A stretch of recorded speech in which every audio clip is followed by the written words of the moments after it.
Let's stand and give a salute to the flag, which is on the correct side tonight. Yay.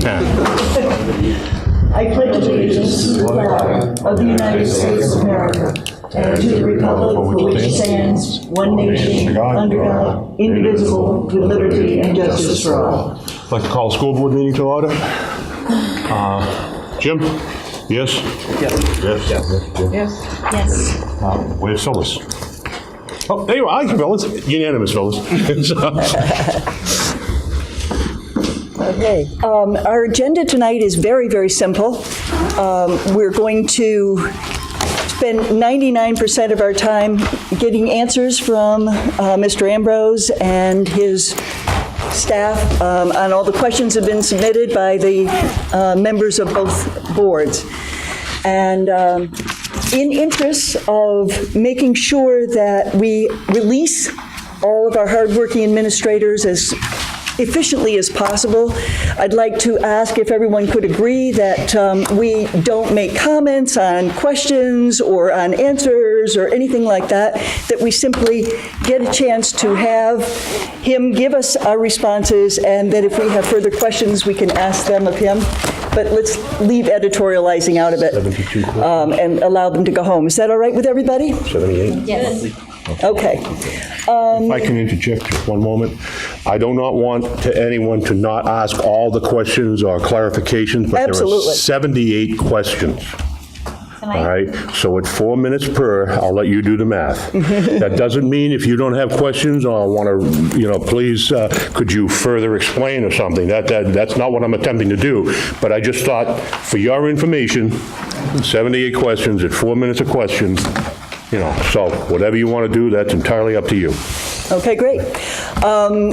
Following Mr. Ambrose's presentation, we will have public comment and then committee comments. So if there's comments to be made, that would be the time. Let's begin by, may I have a motion to accept our minutes of November 15th? Okay, that would be Sandy and Jim Doggett seconding. Are there any additions, corrections, comments? Yes. There wasn't much information in the minutes. Well, that's because most of it was going through the questions and answers, which are posted on the website. Okay. All in favor? You're abstaining, or are you opposed, or what? Are you going to call for what? Yes, yes. Any opposed? Any abstentions? Yes. Okay. Okay, thank you. Do you want to do your minutes? No, we'll do the minutes. No, we're going to have a minute. We do have one nomination, ladies and gentlemen, later on, and if you notice, it is very short. There was one thing, oh yeah, I remember now. If you recall, the last meeting was school board and invited the budget committee. It is reversed tonight. This is actually a budget committee meeting, but where we have a quorum, we have to have a meeting, all right? And I believe it's been publicly posted and all that. So we are, in a sense, the invitees tonight. Doesn't mean we can't ask questions as a school board. All right? Okay. Would you like us to do our nomination now, just so we can get that piece of business out of the way? That's fine, yes. Yep, great. Great. I'd just like to take a moment to nominate Sandra Woodman. She'll be replacing Heidi Levitt, and the position is the special education counselor at the high school. So Heidi became our guidance director, and Sandra will replace her in the looks like I don't know, did Phyllis send out this information to you all? Okay, so I think you're all set, the salaries there, documents. Can I have a motion? So moved. Second. Jim Baker, Corey seconded. I'm not sure if you know who the players are. All right. Any discussion? That's all in favor? Aye. That's unanimous. Do you have anything else you want to get out of the way? I believe that's it, isn't it? Do you want to do your minutes? Oh, No, yeah. next meeting. Yeah, we'll Okay. Meeting next week. We'll do Okay, good. minutes. Thank you. Well, then you are up, Tom. Great. Thank you. Finally. I don't know who's more excited to have these questions to you, me or Michelle. Everybody, am I in anyone's way? No, it's up high. You're not that tall.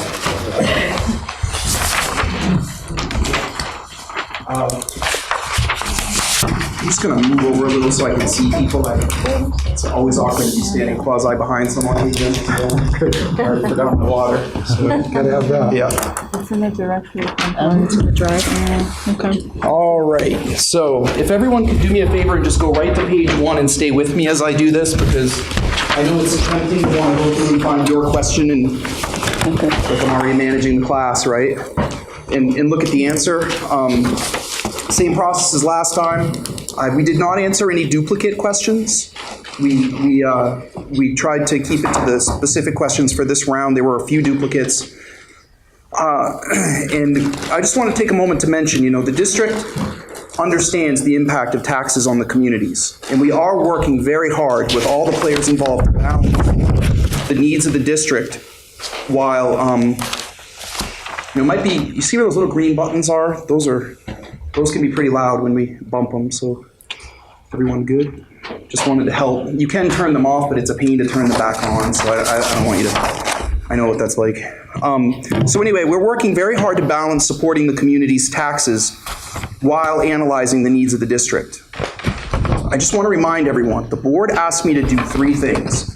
Tell them what I felt like we needed, tell them what it would look like to have a 2% increase, and tell them what it would look like to have a 2% decrease. Well, it turned out that the increase of salaries just in the CBAs and for the rest of the employees in our district was about 2.8%. So what we did was we presented a budget that reduced about 2.8%.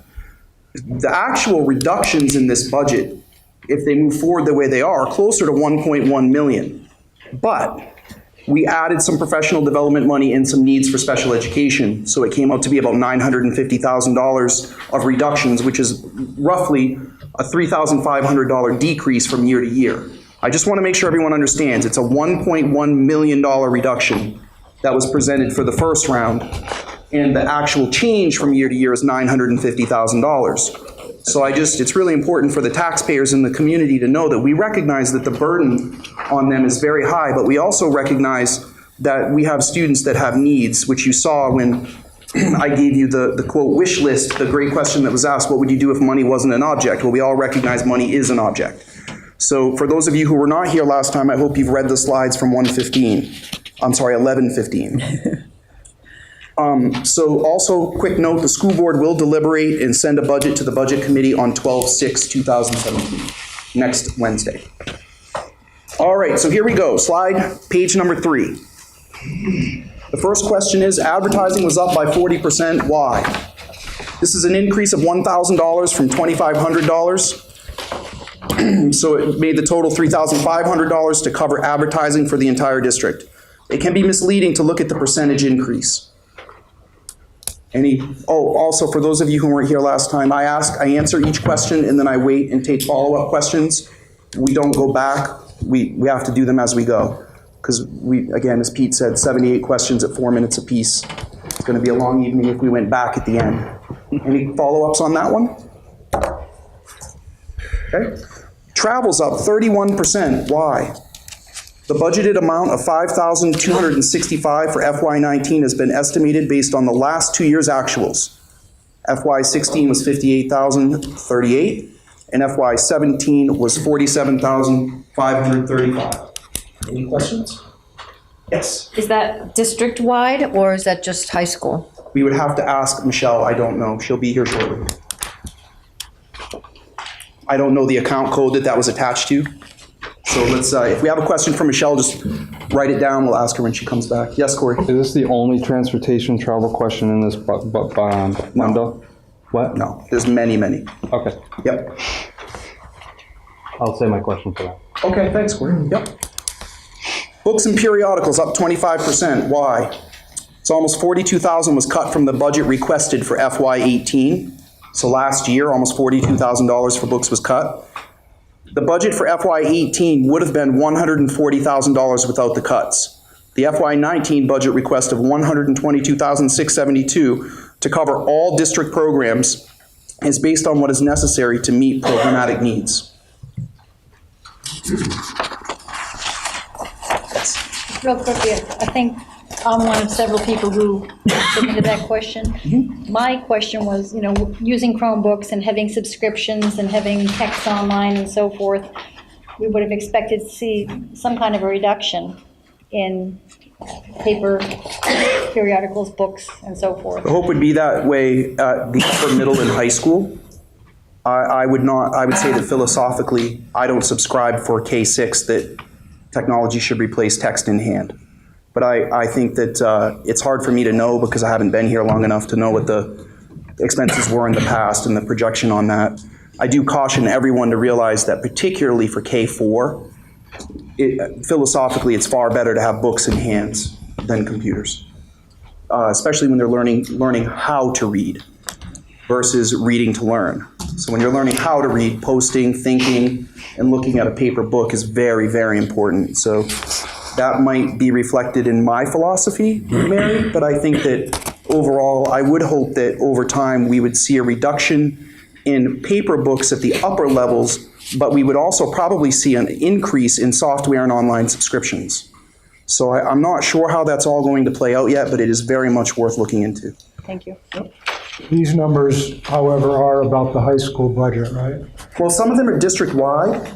Oh, And the hard part was we learned something, Jim, by going through this process, which is that we really have to ask people to be a little more specific in the questions, because sometimes they put the account line and then the question, but it was difficult to understand where they were with this. But we can certainly come back to this. Anything that I'm talking about now, if we have a question for Michelle, she'll be here shortly. She had an obligation that she couldn't get out of, but she's on her way. Jim, what I can tell you is there's no way that 122 is high school. That's district-wide. Yeah, I think that's district-wide. And That includes all novels, trade novels, English novels, books, periodicals from libraries, et cetera. It did say in that one, Jim, it's to cover all district programs. because the total for books on the budget in here was 60,261 on page, the summary total. And online subscriptions was 181,722 for a total of about 242,000. I could ask Michelle to clarify when she gets here if you'd like. Thank you. If you have I'm not writing these down, so if you have a question for Michelle, make a note for yourself, and when she gets here, we'll take a moment to run those by her, okay? Yeah. So please note the page in the question. All right, next page, 4, multimedia, up by 27.6%. Why? The budget increase is $427 from the approved budget for FY18. So in FY18, we budgeted $1,547.03, and the FY19 request is $1,973.90. The reason is that it's primarily due to the request of the art and health ed at the middle school. Any further questions on that one? Substitute professional salaries up by 15.7%. The answer for that is increased Family Medical Leave Act absences with multiple long-term subs. Next question is, did we have an unusually high number of sick days last year? What would warrant this kind of increase? And the answer is that the personal illnesses vary from year to year and year to year. And I would elaborate on that by saying that good budgeting would be you'd look at a 3-year average. So I am operating under an assumption, which I know is dangerous, but I know that Michelle is looking at 3-year averages for most things that we budget for. Page 5, other professional services up by 19%. What is this? I'm so sorry. On the 3-year averages, are you looking at 3 years averages of actuals that have been spent or budgeted amounts? Well, typically we would look at both, because sometimes you want to be careful not to. Again, substitutes is a very dynamic line. We don't know what's going to happen. So I would assume that you kind of look at both. What I do is I look at both and then try to make a strategic decision about what's reasonable. But where our district does not have very many established reserve accounts, I'd be more likely to go with the 3-year average of what was budgeted for that line right now. Okay. If we had a large reserve built up in regular ed and I knew that we could cover it if there was a problem, I would not hesitate to reduce that and then use the reserves if there was a problem. Thank you. All right, so other professional services are up by 19%. What is this?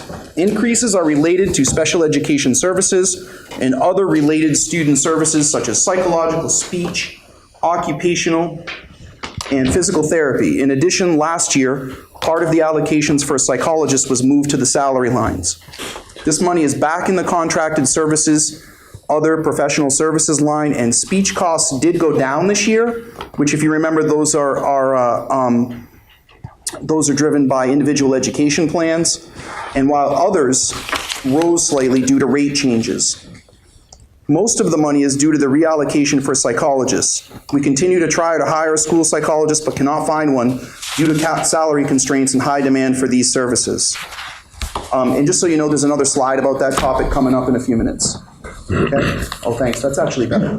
We couldn't see the screen. Yeah. Video, but we're gonna. Okay. Any questions about that one? All right. Professional salaries total is down by 5.21%. Is this due mostly to attrition? Yes.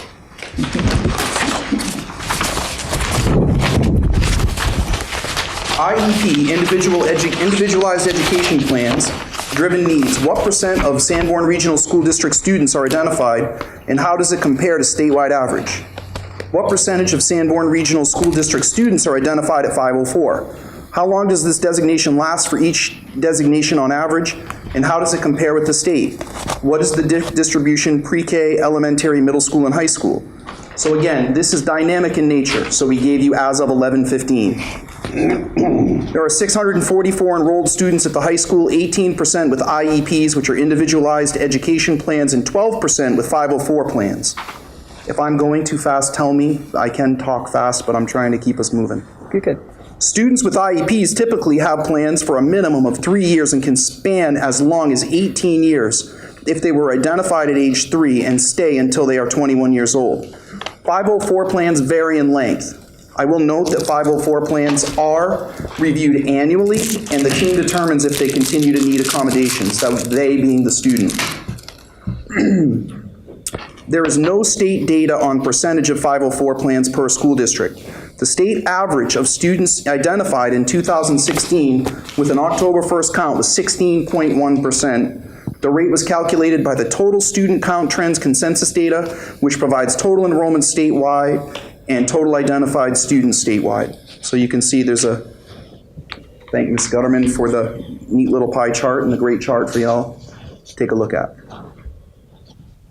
Yeah. I just want to add something to your information about special ed and IEPs, that those are reviewed every 3 years to determine if students are still eligible. That's right. IEPs are determined annually. 504 plans are determined based on need because they're medical in nature. Thank you, Cheryl.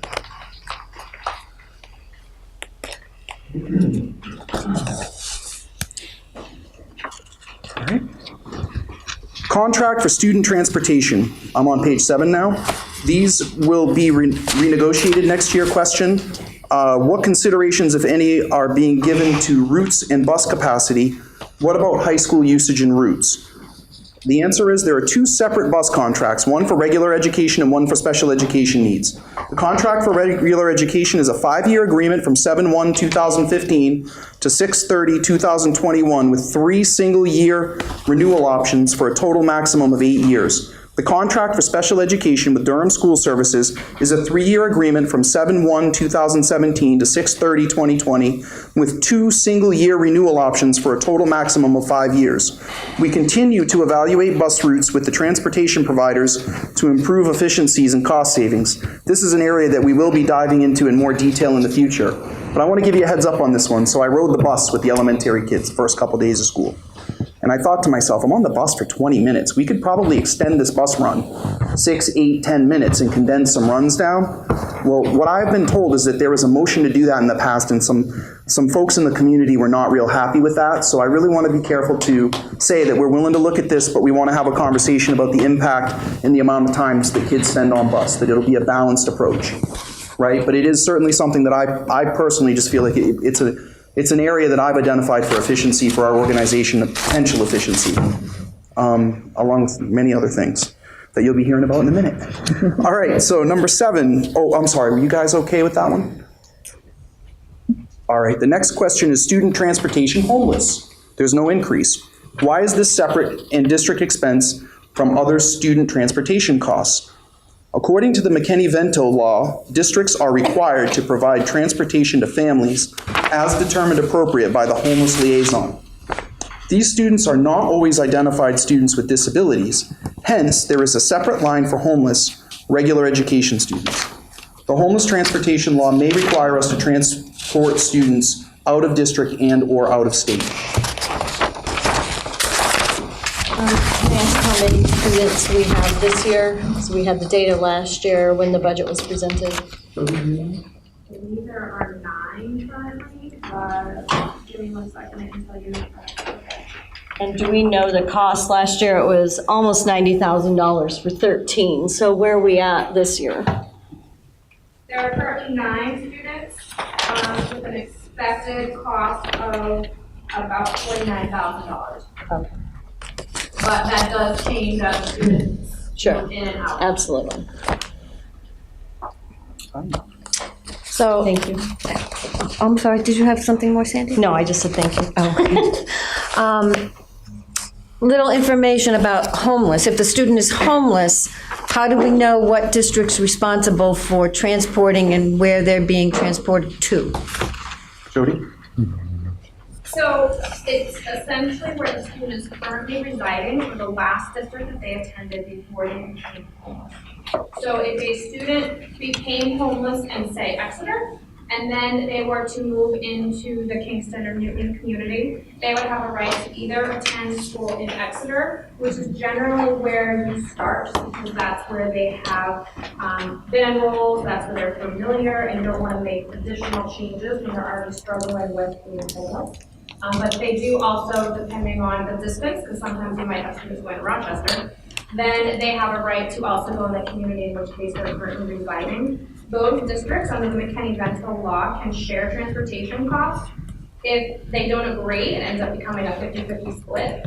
So logically, every district just shares transportation costs 50% with the other one. So they do kind of have their choice. And then what can get complicated is some students, they might be transient a lot, they might be moving every 2 weeks. They technically, if they wanted to, could change schools every 2 weeks, which then changes the school of origin.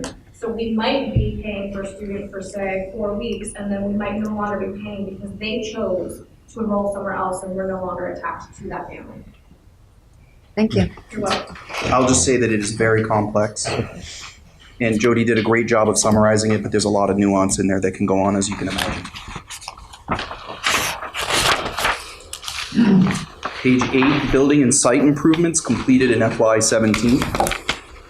Swayze Gym and Chase Field House, Americans with Disability Act toilet rooms.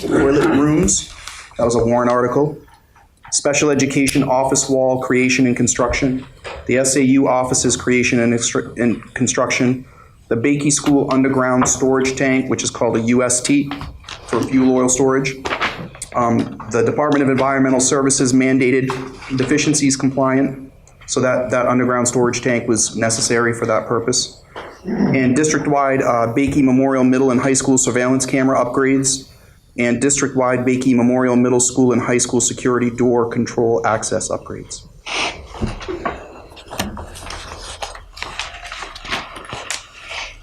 Page 9, actual versus budget, spent, encumbered it with contract, and by how much. So the Swayze Gym and Chase Field House, the actual contract amount was $121,626, and the budget was $167,000. So the SPED office wall construction was $2,500, and it came in at $22,690. The SAU office construction was budgeted at $13,471, and it came in at $14,887.75. And the Bakey School underground storage tank was budgeted at $46,630, and the actual was $46,630. District-wide surveillance camera upgrades. The budget is $121,375.83, and the PO remains open. And the budget for the district-wide control security access upgrades, which is for doors, PO is still open, and it's $48,010.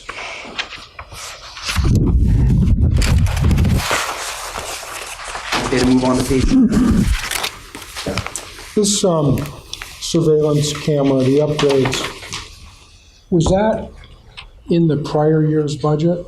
Let me ask Steve. Is Steve here tonight? Yes. Hey, Steve, can you answer that? Sure. I do believe it was. Okay. A lot of the funds were kind of funded from the previous year, and then they replaced the following year to start the process. Yes. Because I recall a facilities meeting where we were asked about funds for doing upgrades on cameras, I think, at the seminary property. Yeah. But that's separate from this number. Okay. All right.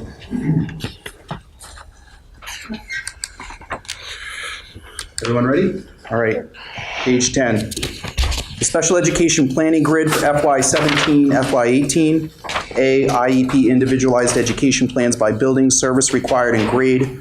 Noted whether parent advocacy or federally mandated. SPED out of district placement. We didn't really know what anon meant, but we assumed anonymous. For the ending year, institution, service provided, location, tuition, residence, and transportation costs. You can see the grid here for that. And the answer is continued on the next slide. So I'll read that. Each student receives individualized instruction and services.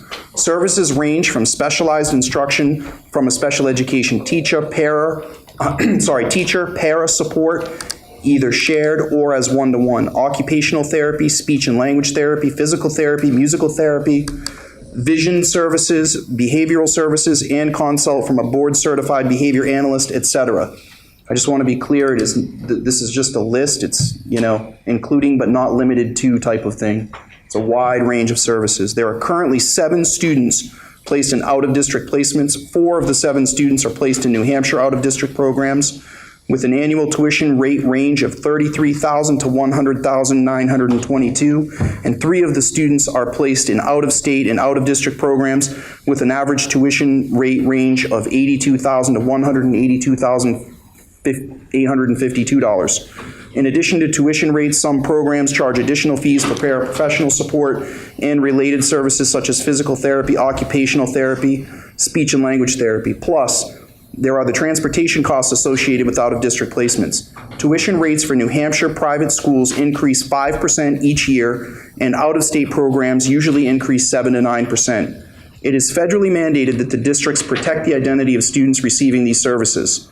Due to these mandates, the district is prevented from supplying information on federal mandates versus parent advocacy or the names of all the out-of-district institutions, as it could be considered identifiable information.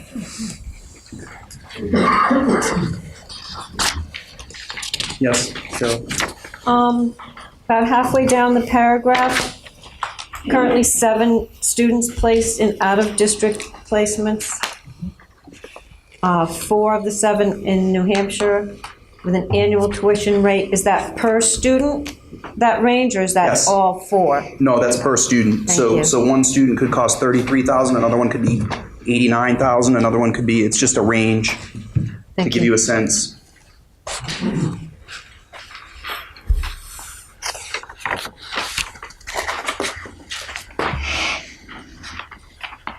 Okay. Page 12, the final budget for FY 18-19, including salary details and budget additional costs for acclimating new staff, including admin, professional staff, support staff. That is a very complicated question to answer. We tried our best. A budget is a map. Depending on who is hired and who leaves, the numbers can vary greatly. All members have a copy of the proposed FY 18-19 budget. The current year has been made available and the annual reports are available from any year. The costs are difficult to quantify because we do not know who may leave, and there are often changes at the state and federal level that require professional development. The National Council for Teaching in America's Future conducted a national survey which determined that the cost of acclimating a new teacher varies by district size and geographic location, but generally ranges from $10,000 to more than $20,000 per teacher. So I just want to speak, so for example, you just hired me, I may be a new superintendent, but in my previous district as an assistant superintendent, the district paid for a number of days of what's called new superintendent training.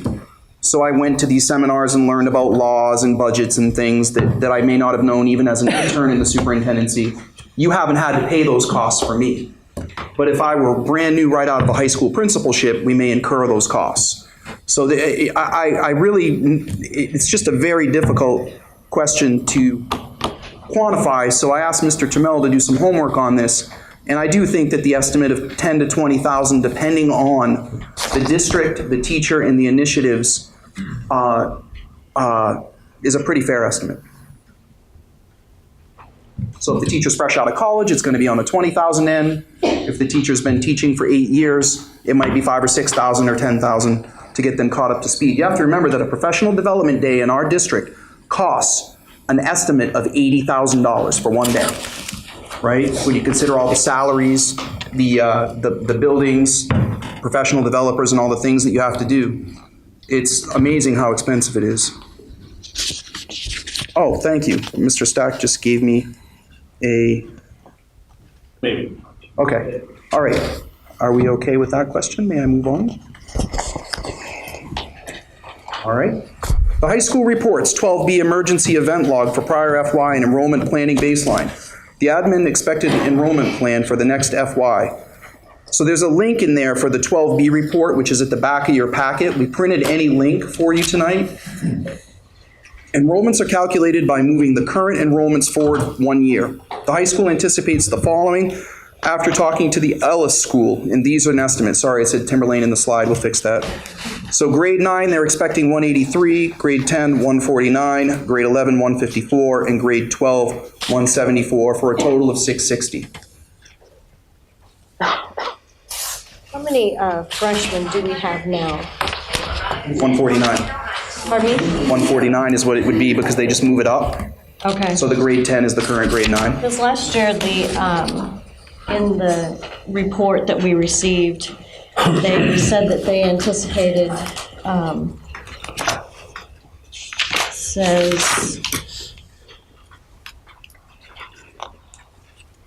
next year's freshman class will top 180 compared to the current class of 166, and we have 149. That's 31 kids. That's quite a difference from what we were told and what we budgeted for and anticipated. I think we had an enrollment drop. We had an enrollment drop that happened this evening.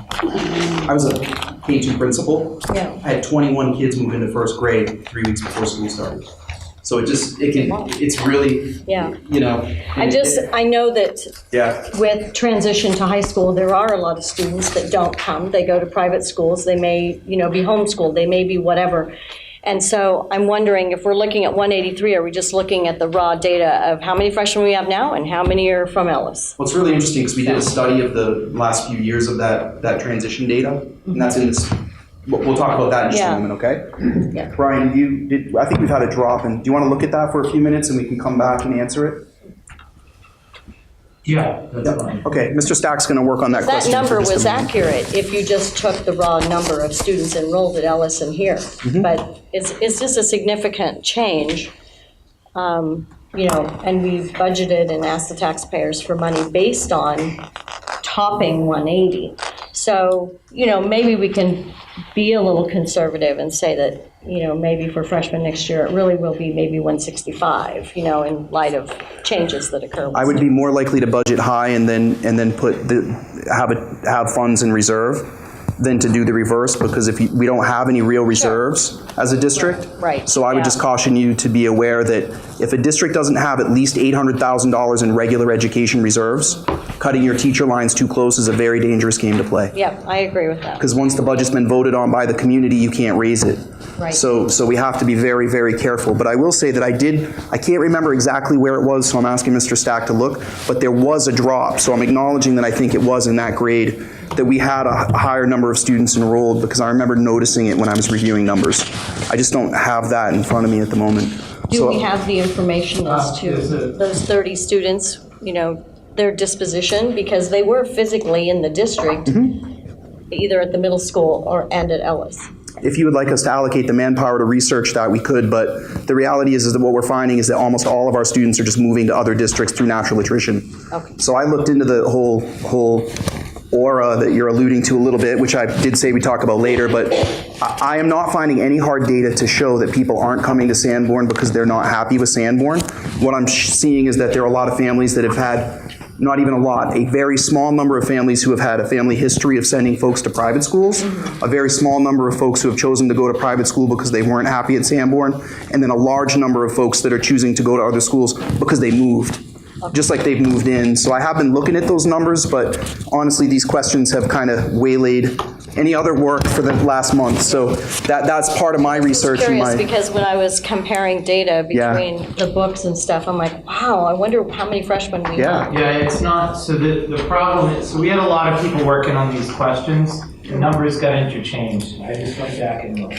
So that's part of where the issue is. Oh, so there's an error with the numbers? So if you want to back out, Mr. Chamel, you can correct the numbers. All the numbers there are right, but they're all in the wrong rows. I went back to our actual October 1st enrollment, and I can see why someone would have interchanged them when they put them in there. So what are the correct? The current, so leave the 9th grade alone, the current 10th grade, or the 10th grade, based on current 9th graders, is 167. That's a big difference. Yeah. All right, the senior class is 149, that's where that number is coming from. So then the current, or what you have listed there is juniors, which are our current sophomores, is 174. And then the next number for grade 12, you need 154. So if you total that, it's gonna be a little higher than 660. You wanna do the math? But Sandra, I just wanted to recognize that I did notice that 167, there was a drop from about 180, but I didn't think it was 30, so that's why I wanted to double Yeah, check. that seemed big. That's why I wanted to Yeah, know. that's why. Where's the total? Just total. 183, 167, 170. Brian, what was the junior year total? 174, And what about seniors? 154. 643, 678. 167. 678? 678, yep. Thank you. Thank you. So what I'm used to in the past is that we use the October 1st numbers for budgeting because it's dynamic in nature and it's not prudent to keep taking dipsticks through time unless there is, for example, I had a kindergarten group that we did the census research and we knew we had 20 more students enrolling. It's kind of foolish to not acknowledge that. So we try to use the October 1st numbers without being impractical. All right, we're on to 13 out of 49. We're doing okay. Question, what has been spent in the past 3 years with the LaValle Bresinger?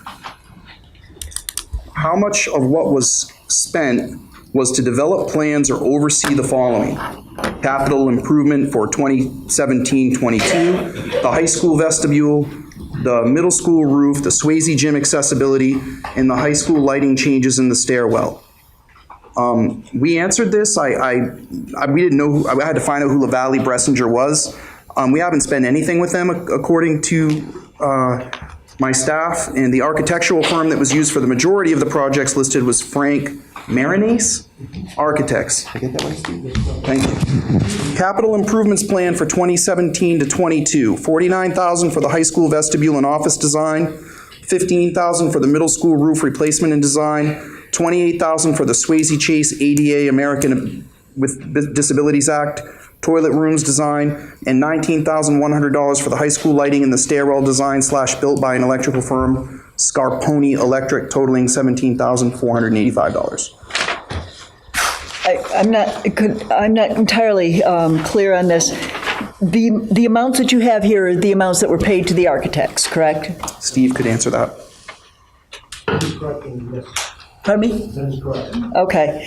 And so for the high school lighting, Yes. $19,100 was paid to the architects, and then also $17,485 to the electrical firm? Am I understanding that correctly? I think I need to clarify that. Look at it briefly because that doesn't seem right to me. It seems kind of high. Andy, could we ask Michelle that when she gets here? Yeah, absolutely. That'd be great. She'll clarify that. Thank you. Jim? Yeah, I'm looking at these items and just wondering, did we actually send out requests for proposals, or did we just default go to Frank Marinese architectural firm to request, and these are all well above the bid policy requirements. I mean, $49,000. That's an item. Two of them are above the bid, 49 for the high school and 28,000 for Swayze, right? I'll ask Steve, he'll answer, but the bid policy is 20,000. That's been increased. At that time, Jim, they chose to go with Frank Marinade because of their relationship with him. Can you come up to the microphone, because I can't hear you? At that point, we chose to go with Frank Marinade's architect, the school district did, because of their recent, or their history with him, as opposed to going to the Valley Bresnia, a lot more expensive architect than Frank Marinade's. That was a decision that was made by the SAU office. So the SAU office has the ability to suspend policy. No one said that.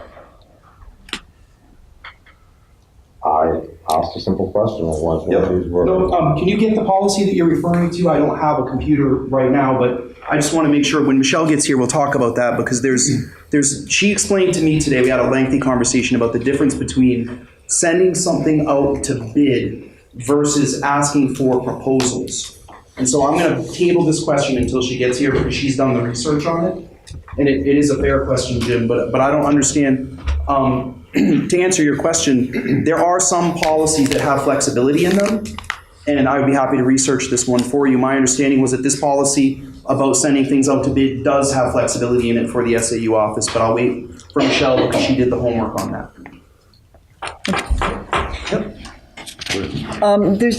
There is one thing that seems to be omitted from this list, which was what was the cost of developing the $9.5 million capital improvement plan that was done. And, you know, I believe that we were told at the time that Frank Marinese was hired to do that and come up with all the safety things, so I assume they got paid. So maybe they didn't get paid, but it'd be good to know the answer to that, whether they did Last year? Yeah. That capital improvement plan was developed, I wasn't here, I don't know. No, I know. Well, Was it developed last year? Right. It was? Yeah. Okay, I thought it was 2 years ago. Maybe it was 2 years. I think it was last year. It was adopted last year. It was adopted last year, so I'm not sure when the architect was paid for it. I'll find out, no problem. Thank you. Last year. Yep. Sorry? Steve, do you know the answer to that? Was It was adopted Created last and year. adopted last year. Okay, so That'd be good to know. Yeah, thank you. Charles, did you have a question? Well, not much as a question, as I want to make it further clear, you're not responsible for this, in this question. I was just trying to do some math. Give me 1 second. 3, 4, 5. That there was $113,000 paid to one firm without any bids.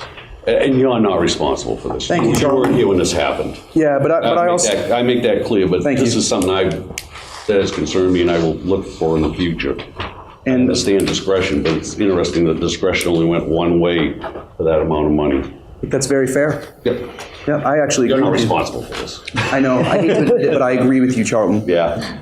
I'd like to know about costing and, you know, there is a difference between the formal process of opening a bid in public when it's been sealed versus getting different costs for things. You all know that we have a whole new administration, and when we built the 2 walls in the main office, the initial proposal was 33 grand, and we said, no, we got it down to 12, right? So I think some of this is just kind of leftover stuff from concerns, but on the other hand, I appreciate the fact that you're willing to give us a chance to rectify some of these things. Thank Absolutely. you.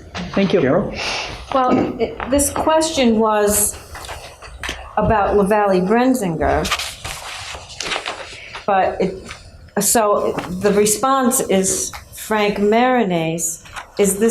Are these costs the only things that the district spent on capital improvement plan, or were there other things that were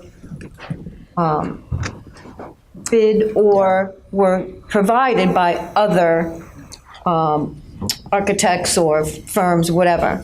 I think that it would be good for you to write that question down and note the page when Michelle gets here, we'll ask her. But if you look at the question, it said, what has been spent on the past 3 years with La Valley Bressinger, which was 0. Yeah. But then it asked for all these costs out for these other specific things. It might have been that the reason why the capital improvement plan wasn't there is because it wasn't listed. So it's not, I think the attempt was to answer the listed question. But it did also say, the capital improvement plan for 2017 to 22, Michelle may just have interpreted that as meaning what was actually done within the plan, not for the literal plan. We'll find out in a few minutes.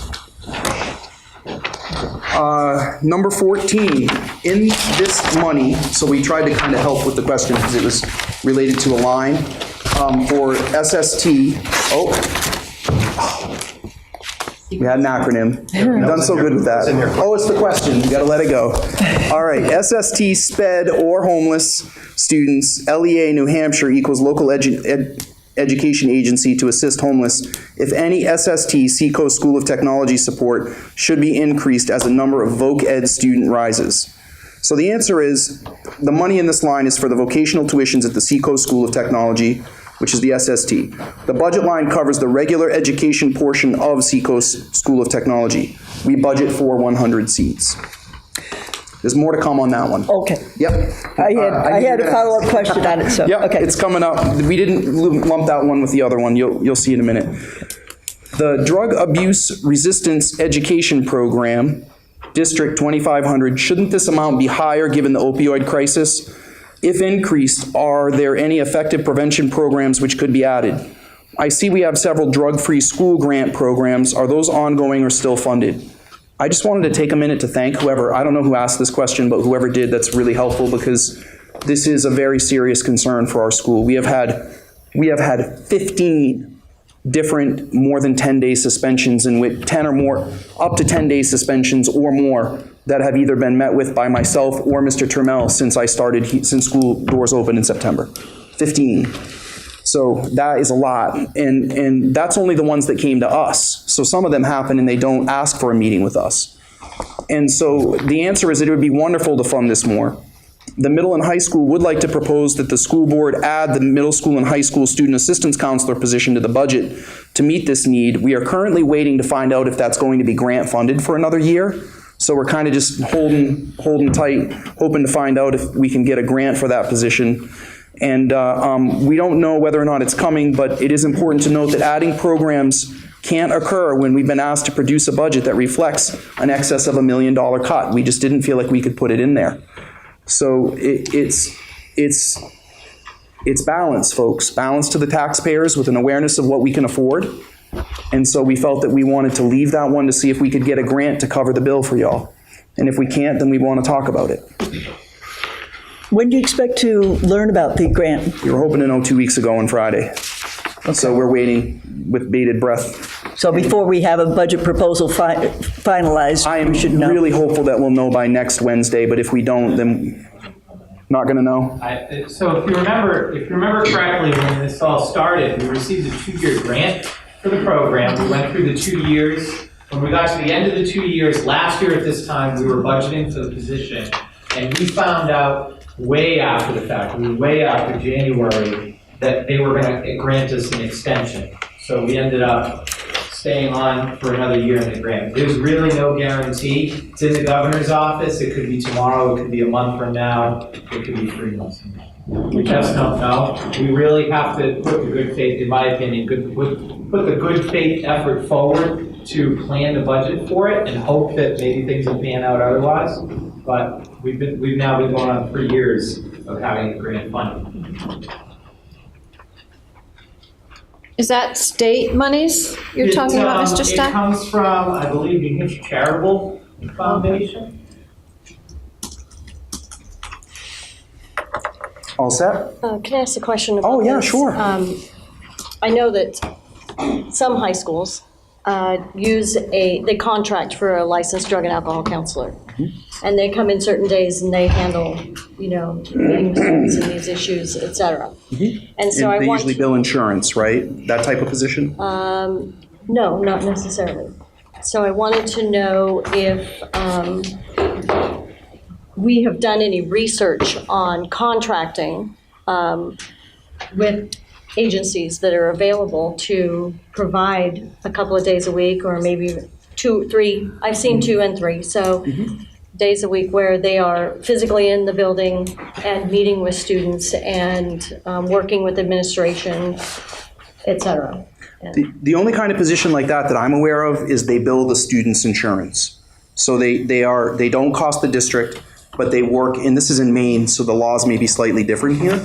But having been a guidance counselor for a long time, I knew that you could get additional support for mental health services, and they will bill the insurance for those services. But I'm going to turn to Jody and Brian because they would know more about the history on that.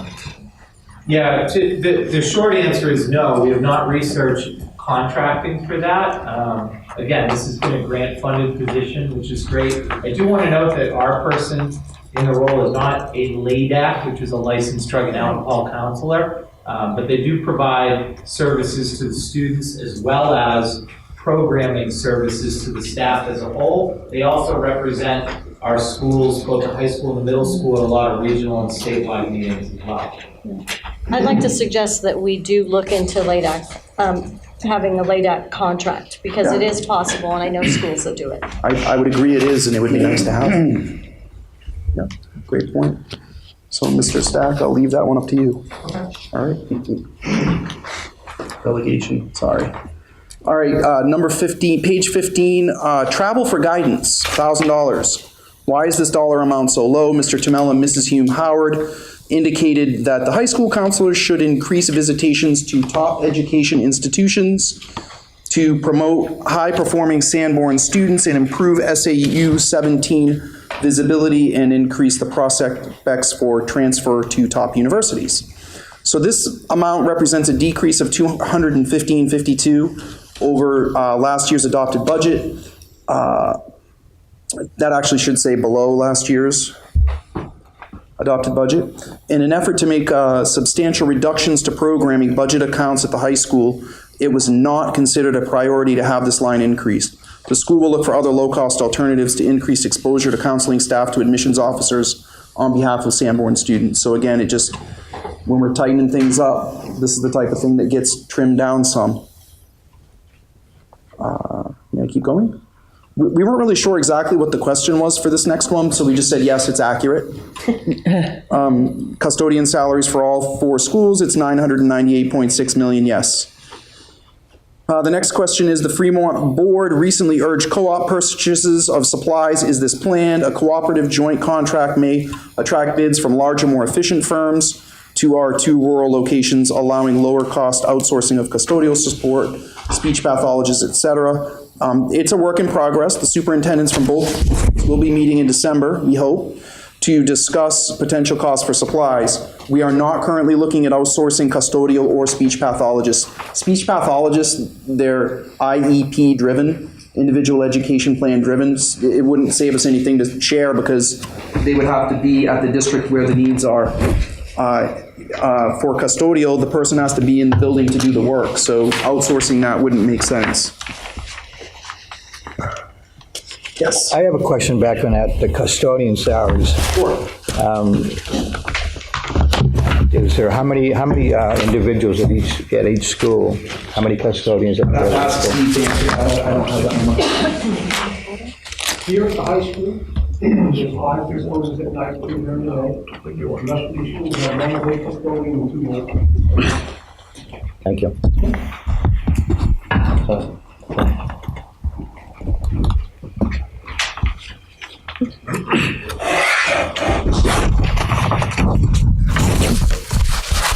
Yep. Yes, thank you for asking. Michelle's here now, so we're going to pause and ask her any questions that you noted prior to her arrival so that we can resume on page 16 once that is complete. And I'm going to use the restroom, if you don't mind, real quickly.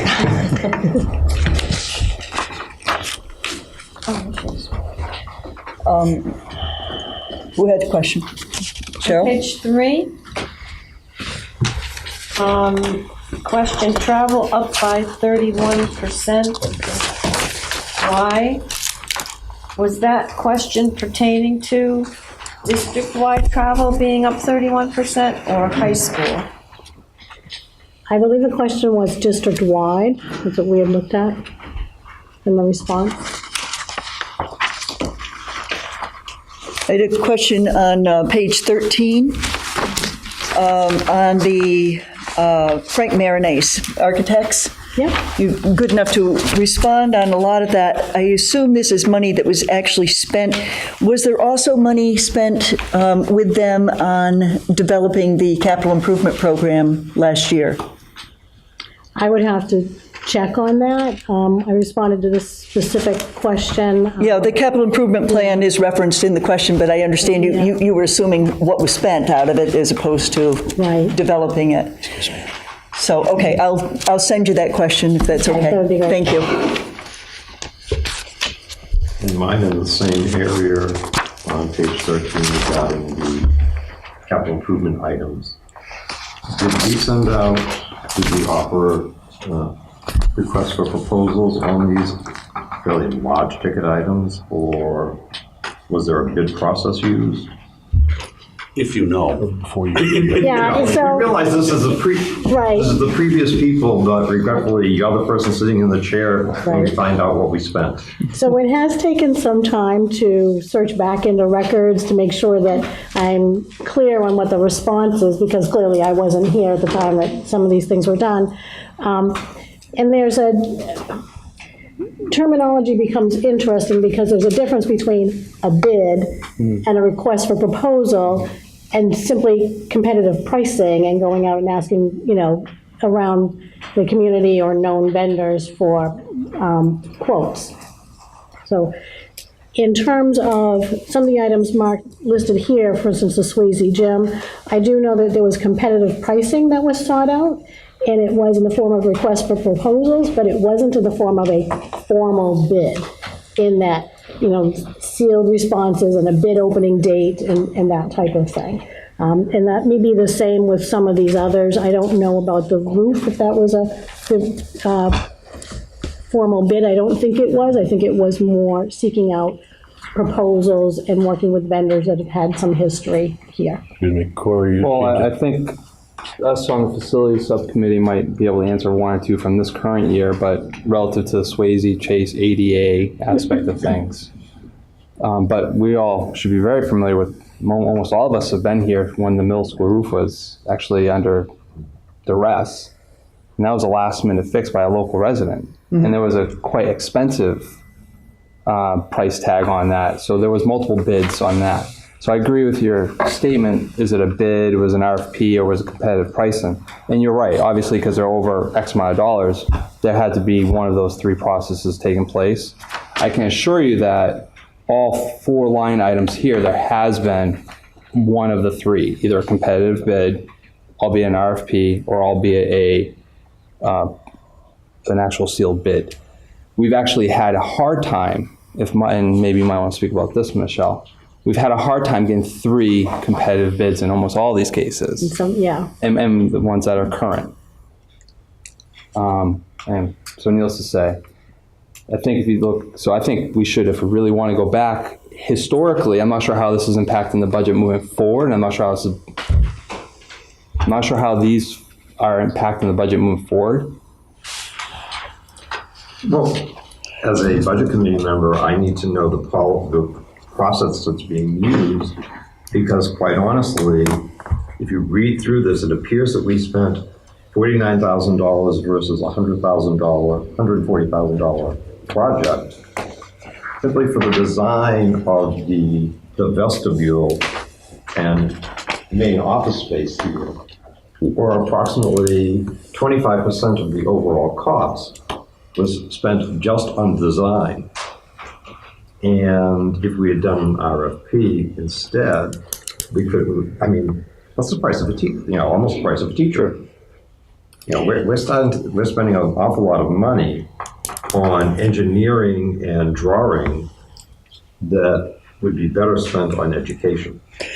We were spending. I was going to say. We were. And it's something that, that's something we want to make very clear, I think, that we were. Well, we did. We did spend a lot. The reason I'm bringing it up, and this was not my question, I did not submit this question, but it is something that I, as a budget committee member, we'll be looking at as we progress forward to make sure that this kind of item does not happen. Well, I think that's the role of the facilities subcommittee. I think that we need to move off of editorializing, as we Yeah, all I think- agreed, and stick to asking questions and getting answers. Suffice to say, it's not going to happen in the future. I think we all agree with you. Exactly. Okay, I had one more question on page 13, please. The last one, and we just weren't sure about this, was 19,100 for the lighting and then 17,485 for the electrical. Just for clarification, are those combined, or is the 17,000 a part of the 19,000? I think that they're separate, but I don't know if Steve is here and can help to speak to that. Yeah, Steve wasn't sure, so yeah. I really need to look into it because that's not correct. Okay. Email that to you, to Yep. BudCom and the board. Would that be okay? Will do. You okay with that, Chair Broderick? Thank you, we'll get clarification on that. Thank you. Clarification and send it out. Yeah, And we'll adjust it in the slide as well before it's made public. right, thank you. Oh, Jim. Michelle, a question about books. On page 3 of tonight's presentation, the FY19 budget request of $122,672 to cover all district programs. How does that relate to the budget proposal book, where it says pretty much under every school, the total cost of books? For example, that number appears on Bakey on page 3 of 19, but it appears under every section as a total for books of $181,722. Thank you for asking that question. I think it can be a little confusing when we're looking at the accounts. I took this question to refer to the book line item across the district. In the printed document that you have, it identifies the book account for each location, but in the pivot table documents that were shared, information was provided that showed by account number or type of expense across the district. So I was assuming that question came from looking at 100% of the expenses for books. Now, you'll see in the different locations that the Bakey is a great example. There were significant cuts made to the budget for this year. They were below what was requested initially. So, Well, I was going to, I'll wait. Okay. In the response, you can see that 42,000 was cut from the initial request. right. So we reinstated funds to bring it up to the initial request from this past budget process and to what was really needed to meet student needs. I'm not quite sure if I'm answering your question clearly enough. Well, if you're adding the 40, are you adding the 42 to get 122,672? Or are you adding the 42 to the 122,672? No, the 122,672 is the total expense in the book line district-wide. So that takes into account Bakey, Memorial, middle school, high school, any other. That's my question, because that differs from the total amount that's in the budget book, which is. You won't find that total amount in this book, because this book doesn't total by the object type. You'd have to go to every single location and add them all up. If you look in that book, on page 3, say of 19, under Bakey, Yeah, the second amount down from the top, yep, and it says, quantity unit price, 181,722.11 with an E. That I got from reading this book is the total of all these sub-amounts, because it carries through on each page, each of the schools. That number appears over and over again. that's for, the way the information gets in the system is there are several entry methodologies, if you will. That particular entry totaled 181. There were other entries. You would literally have to go to every single place that account number, if you look at the account number, it is 10, 1100. yeah, so, and then the next group of accounts, 564300, actually, we're looking at online access fees on that one, sorry. Yeah, that's the one above it. It's 56400, right? Right, 56400, sorry. You would have to go through every page in here, find every account number with 56400 and add them up to get to the 122. Alternatively, you can go to the pivot table report that does that and click on that object number and it will drill down and will show you every single place that account number appears and how the 122,000 was arrived at. So there's a difference of almost $60,000 between the 181.7 and the 122.6. I think the 181.7 is online subscriptions. Oh, I'm sorry, you're right. Yeah, I started looking at that too, and I was getting confused with the object numbers. Total for books is $60,261. For that one particular entry. That one entry is split over several different locations, but then there are other entries as well. Could I just interject that I think that this is a very specific technical question? Yeah. Yeah, we can go over it some other time. I'd be happy to have you meet with Michelle, and then if we need to share an answer out with the group, we could do that. But there's 30 more slides left, 33. Can I just throw another thing too? This is exactly what Michelle and I have been up against for the last few months. This is what it's like to solve. We go to look for something that we think should take 20 minutes. It's amazing. And that's why we're going to reorganize all of this and do budgeting in a completely different way in the district. So I'll talk about that more later, but I want you to know that this process will not look even remotely the same next year. I've contacted some business managers that I've worked with in Maine. Michelle and I have talked. You've seen the pivot tables that she created. The pivot table that she created is what I'm used to, that type of budgeting. So I know everyone has had frustrations and it's been tough. It certainly has not been easy this month for us, but we recognize that sometimes it's just confusing just to answer a simple question. That's all I'm saying, okay? And we want to streamline that. Corey? Just do true program-based budgeting, please, for us all. On lucky page number 13, apparently, I myself want to have clarity, understand, walking away from this meeting, what we're looking to get answered, because the CIP book that we actually approved as a school board last October 19th, 2016, was for 2000. I think you're editorializing, and we decided not to do that. No, I'm not, Annie. I'm actually asking a question here because it was from 2018 to 2022, but I see where there's confusion in the question. I want to know myself so I can do the homework, because I'm trying to figure out, I've been seeing you look here, how much is Frank Marinance or whatever pronounced architect spent? Right. So what is the exact ask is what I want to know. I think that what we decided is to send the question to Michelle so that she can research it and give us all the answer. Question? The question on how much was spent with Frank Marinese to develop the CIP. Okay, that's it. Right. Okay, that's it. All right, so I'm on page 16. Is everyone there? Yes. It's fine. Here we go, Joe. Then you're trying to find it. I will skip a few pages. I think you know. All right, page 16, the question is regular education salaries, middle and high school, $3,902,233.76. Suggested revised number, $3,582,233.76, which is a reduction of $320,000.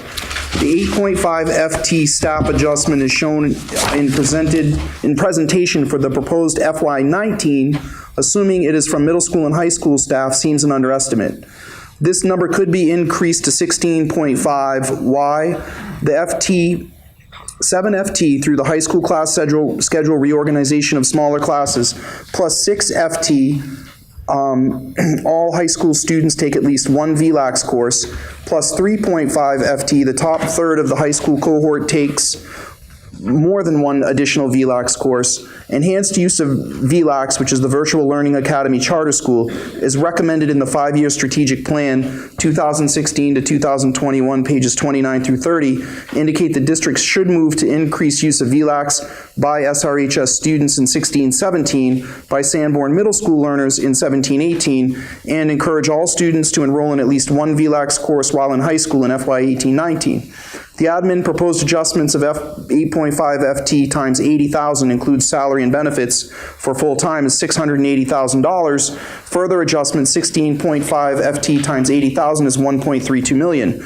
The net difference is 640,000. Suggest 50%, 320K be retained to fund increased steps for continuing staff and for necessary incentives to recruit staff in the critical shortage areas. So the answer to this is, this question is more of a proposal that would need to be discussed by the board and the community, as it would dramatically alter the course of offerings and programming at Sanborn Regional High School. Similarly, the suggestion to change steps would affect the current collective bargaining agreements in place. It is important to note that the master schedule at the high school was completely recreated 4 years ago in an effort to address 3 shortcomings that were identified in the previous block schedule. The shortcomings were: all classes needed to be offered year-long, students needed access to dayable, flexible learning periods, the ideal class period length was set at 60 minutes, and it was requested that a schedule be developed that maximizes teacher collaboration time by allowing for regular common planning time for teacher teams. The current schedule meets all of these above qualifiers, and the answer goes on page 17. Additional considerations for proposals that support local courses and classes with VLAX, the Virtual Learning Academy Charter School, courses and classes. Number 1, VLAX was established by law as a public charter school predicated on school choice. Parents and students must choose to enroll in a VLAX program and cannot be compelled to enroll. Any local policy that mandates VLAX enrollment would violate the choice aspects of the law. Each school is required to meet the minimum approval standards. Sorry about the numbering there. Number 2, which is also number 1, number 2. Each school is required to meet minimum approval standards as established by the New Hampshire Department of Education and codified by the legislature. These standards must be met locally and are supplemented by programs like VLAX and not supplanted by them. While VLAX can expand to meet most demands, from a capacity perspective, there can be a lag in hiring staff when enrollment fluctuates rapidly. This lag can result in waiting lists for courses. This year, VLAX expanded by 9%, which resulted in waiting lists for courses. There's another question that ties to this one, so I'm going to just keep going for a second, and then I'll just take questions on the whole thing. Page 18. We would like an update on the exact number of middle school and high school students currently taking one or more VLAX Virtual Learning Academy Charter School courses. We'd like an estimate of the number of middle school and high school students expected to enroll in VLAX in FY19, both number of students and also number of VLAX courses each student plans to take, if desired, more than one VLAX course. It's difficult to anticipate how many students will take advantage of VLAX extended learning opportunity, as there are a number of reasons students elect to take a course this way. That being said, here is a summary of how many students took advantage of a VLAX class in the last 2 school years. In 2015-16 at the middle school, 3 students attempted and completed 3 classes. In 2015-16, 150 students took at least 1 class, 222 classes were attempted, and 85 were completed. In 2016-17, 1 at the middle school. In 2016-17 at the high school, 98 students took at least 1 class, 159 classes were attempted, and 93 classes were completed. 1 at the middle school in 2017-18, and this year we have 51 students enrolled in 57 courses thus far this year. I think that would cover kind of like the whole gamut of those 3 slides. Questions?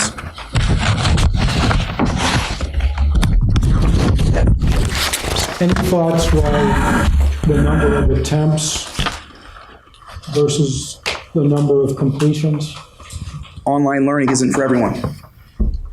Even, these are high school kids. They're not adults or college kids. They require still a significant amount of hand-holding to get through a class, particularly in grades 9 and 10. Mr. Stack, did I answer that?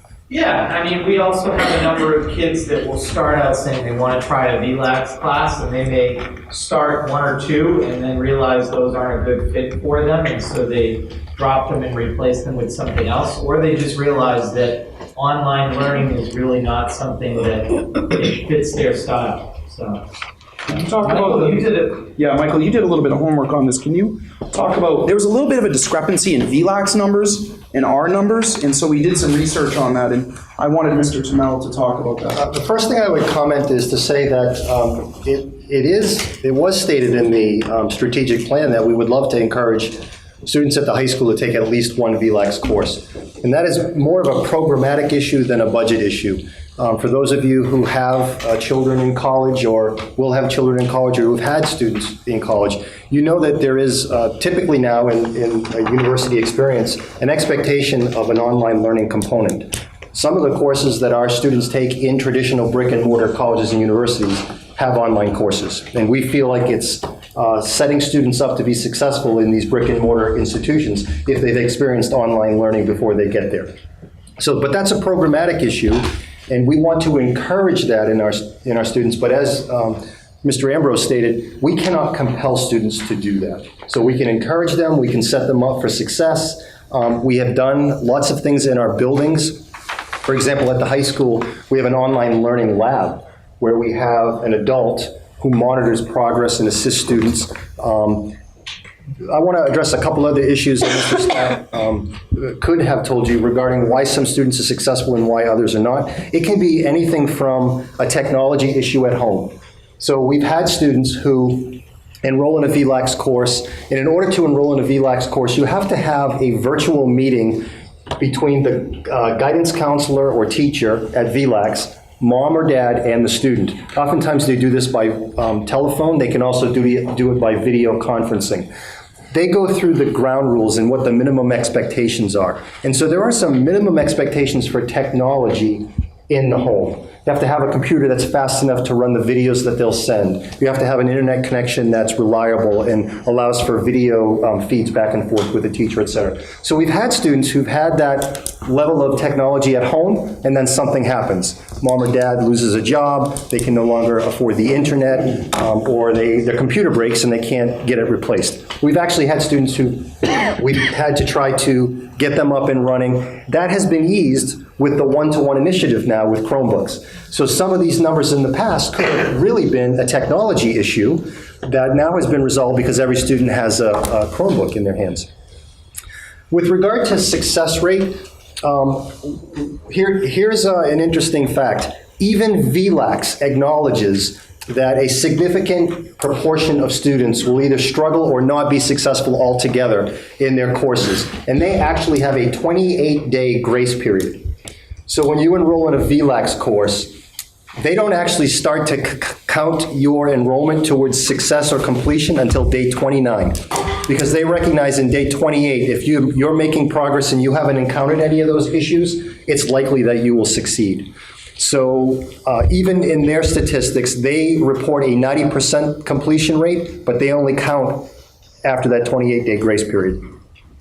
Is there any, like you mentioned, a lab?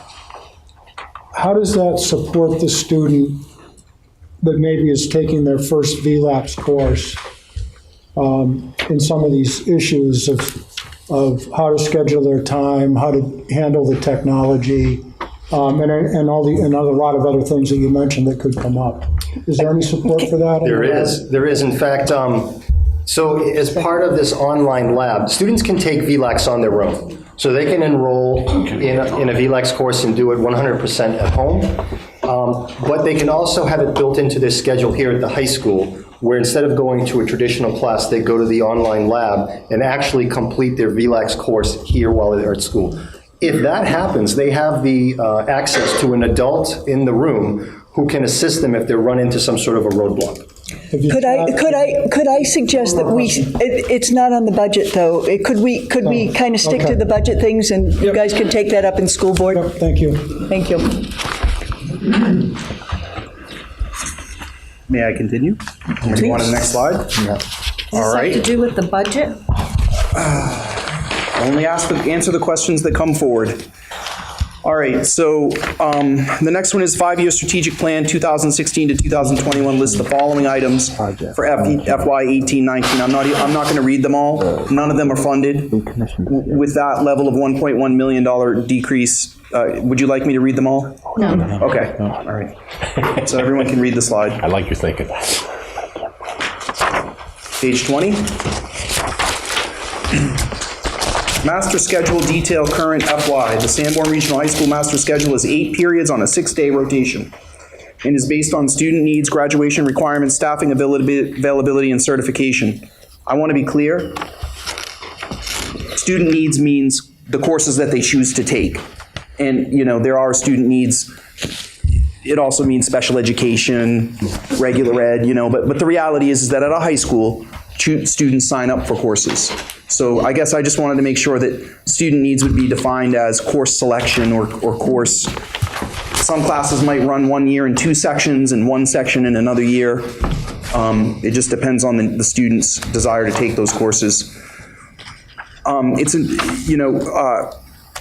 Course selection does not occur until later in the year, and this is an area that we are continuing to evaluate. Slide 18 also addresses this question.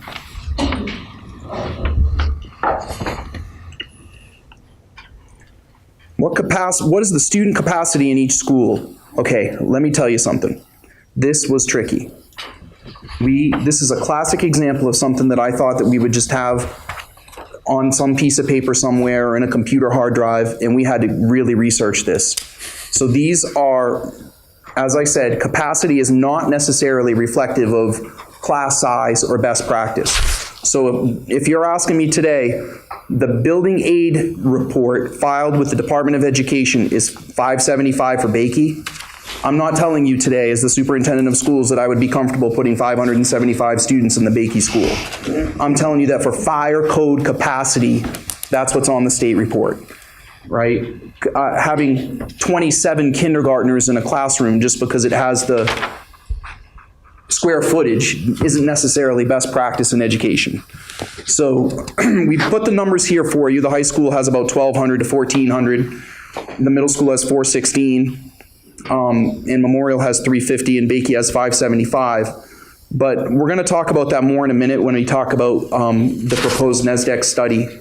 This would be part of a bigger process that I have mentioned to the school board, but maybe is not as much to the BudCom, so I'll talk about it in just a minute, okay?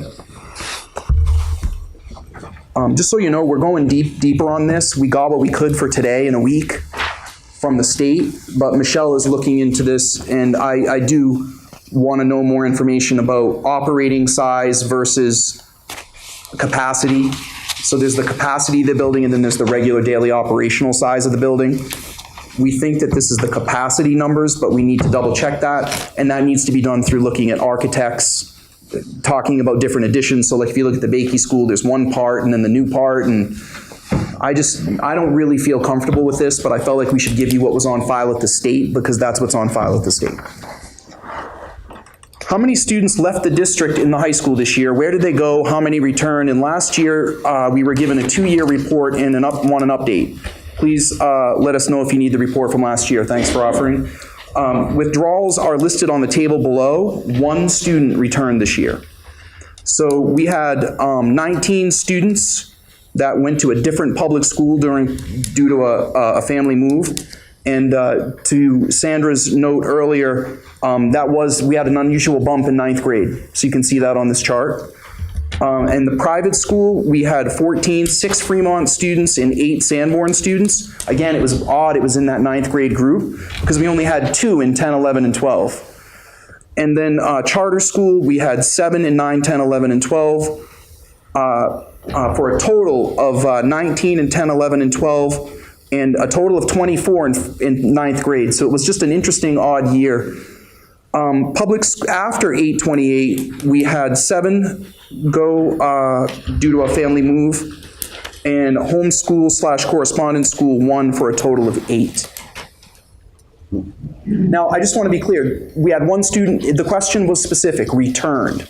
We had one student returned. We have had more students move in to offset these move outs. I mean, having been a high school guidance counselor and a principal for a number of years, I don't see any concern in these numbers when you're talking about class sizes of 160 to 170. I would average 10% moving in or out. Just people move, you know, it's natural. Now, when I worked in the Lafayette School in Sanford, we had 50% move in and out by the end of the year. And that was a very different situation because of the poverty level in the community. But for our free and reduced lunch count, 18%, 10% would be very normal. I would even be comfortable with 15. So we're in pretty good shape on that front. Page 22. Before you move on. Oh, I'm sorry. Yes, Cheryl. You may not be able to answer this question, but I'm finding it hard to understand how these last 3 questions relate to the budget.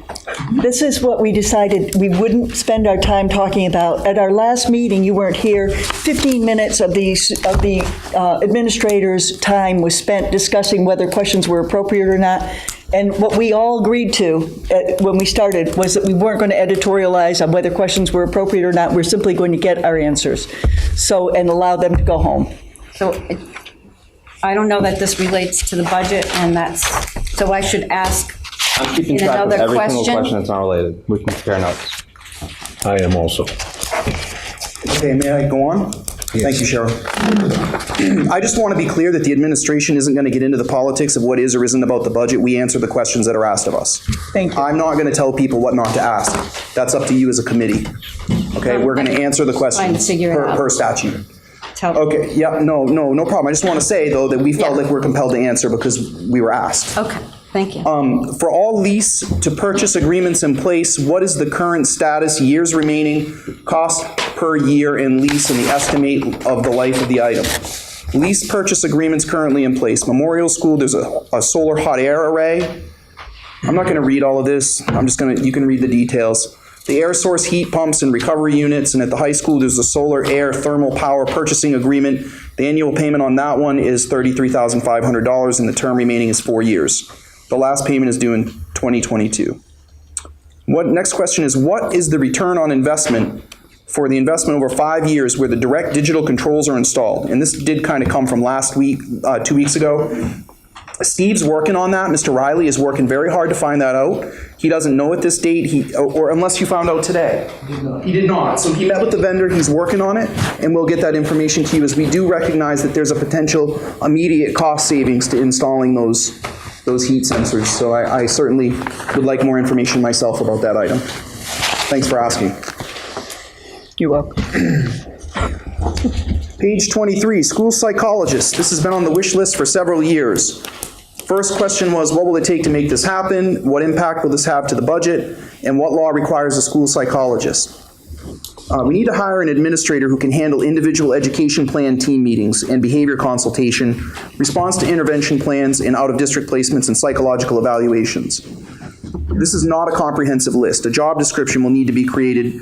This is a role, if the role is administrative in nature, the psychologist can move quickly when students are in crisis. So what's essentially occurred is that if we hire a teacher-level school psychologist, our collective bargaining agreement does not cover all the roles and responsibilities of that person. It also does not give us hardly any flexibility in the hiring process for the salary.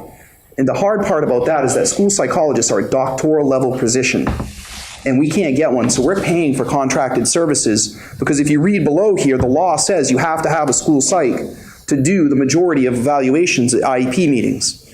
That's individual education plan meetings. So it's really important to understand that we're paying a fortune for these services, and we have to pay them hourly. So if we have a crisis go on, we have to pay them for that week. Whereas if we had someone in an administrative role, what's on the books might only be $4,000 or $5,000 less than what we're currently paying for contracted services, but there's a dramatic increase in the flexibility to work as needed when you're a regular employee of the district. So, you know, we're really working hard on this, but the reality is that it has little impact to the budget. The cost of contracting the services is high, and so having an administrator may save money and give the district more flexibility. Students with disabilities are required to have evaluations completed to determine the initial eligibility for special education services, or, as I think Sandra said earlier, for their triennial reviews. So this is all required by law, so it's not flexible. If we don't have a school psych, we're paying by the hour. I don't know how else to put that one. So we're trying really hard to figure that out, because we had a great school psych last year that we wanted to hire, and they literally just said no way for the salary. Right? And the reality is that I would like to see someone at that level for school psych to provide consultation and have some oversight. When they say to a teacher, this is the behavior plan that we're going to use, or they're working with an administrator, they can say to them, this is what we're doing. You know, there's an authority to the position that needs to be applied. Tom? Yeah. What salary would a school psychologist get? What is the gap between what we have budgeted for it and what you'd need? Jody and I talked at length, and Jody, tell me if I'm wrong, but we thought that the salary would be between $65,000 and $80,000, depending on their certifications and experience, plus benefits, and that could be variable anywhere from $16,000 to $25,000. So how much is Michelle? Is that pretty close?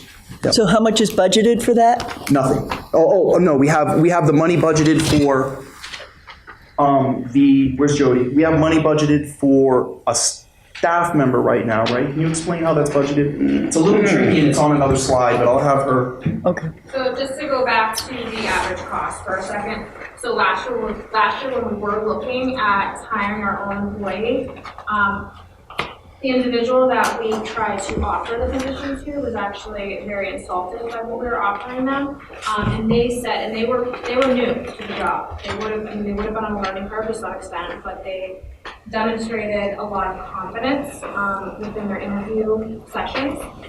At a minimum, they were already making $65,000 without benefits, and they were new, fresh to the field. So that's where we kind of came up with the $65,000 to $80,000.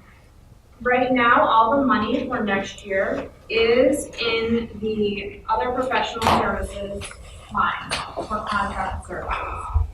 Because we can't predict what's going to be happening in the future, and we had to budget for the maximum of what it would cost us to do contracting service. So in that line, the other professional line, I don't have the pivot table in front of me right now. It actually says psychological services. I have to look at the Yeah. Okay, but it would be, I would assume 120,000 would have to be in there in order to pay 80 plus benefits for a school psychologist. Is that at least the amount that's? If you're looking at, if we were to budget in the employee lines, you would be looking at about $120,000. So an $80,000 salary comes out to about $121,000 with salaries included. Okay, and that much is in that line. You're currently spending $121,000 for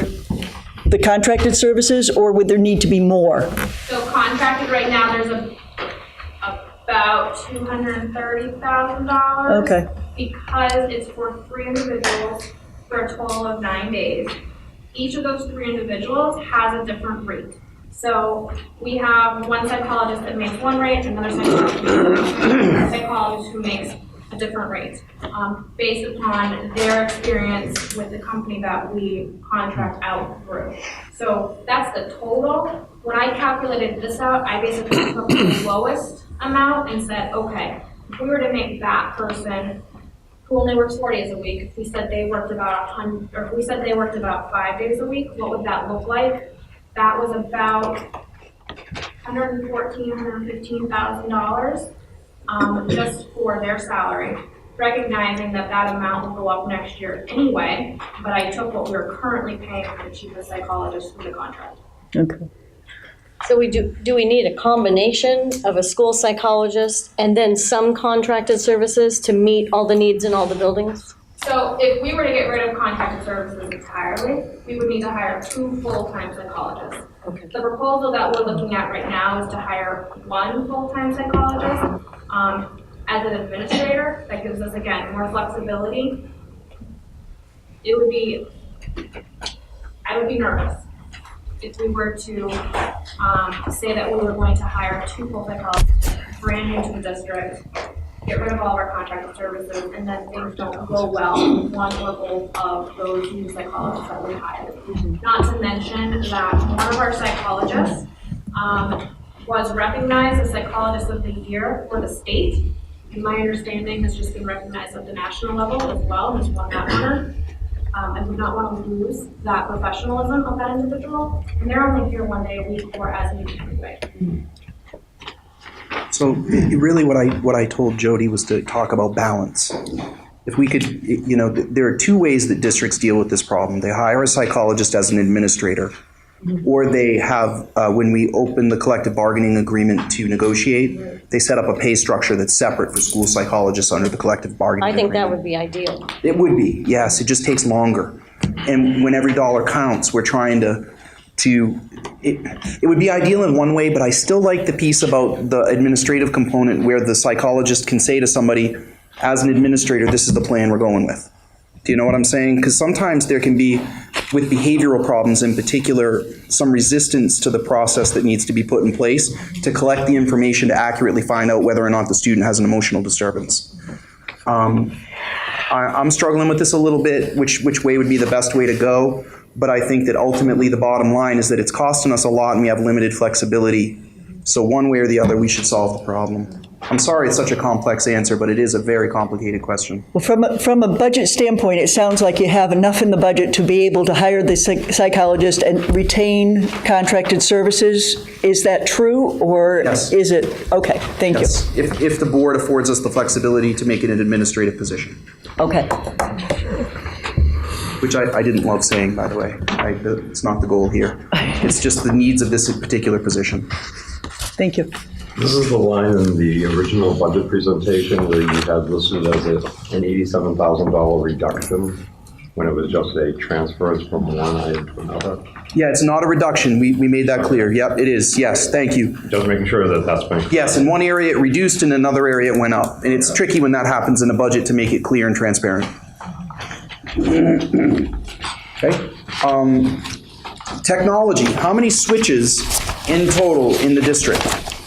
What's the cost of new versus opposed to a rebuild switch? You replaced all at the high school with a 1-year warranty. How many extras do you have for how many switches? I did bring this up again because it's a follow-up question to 2 weeks ago, and we felt like it just needed to just to give the facts of this. The district has 55 switches total. A used switch is approximately half the cost of a new switch, depending on the model. The switches at the middle school have all recently been replaced. We currently have 6 spares to cover multiple different new model numbers. Dell has 4 different series of switches with 8 models, and each has a specific use. We are requesting to standardize to 1 series of switch. By keeping 1 spare per model, it eliminates the need to purchase extended warranties. So the budget impact on this is, what Bob's saying is, if we added $30,000 to the budget to fix switches, he can do it at a very inexpensive, about half as much as it would cost if he bought them all brand new, because he has negotiated a deal with someone to get used switches that he feels comfortable with. Mr. Mason. Is this the last technology switch question in this listing? I can't remember, but I believe so. So I kind of asked a question that didn't really make the whole listing. Has this district considered, instead of going ahead and doing a one-time purchase, which has a 30,000 plus bump, a 5-year lease? So ultimately, we go ahead and put a $10,000 lease line item in there for infrastructure. So we're building in a contingency plan and building in a, basically a replacement plan.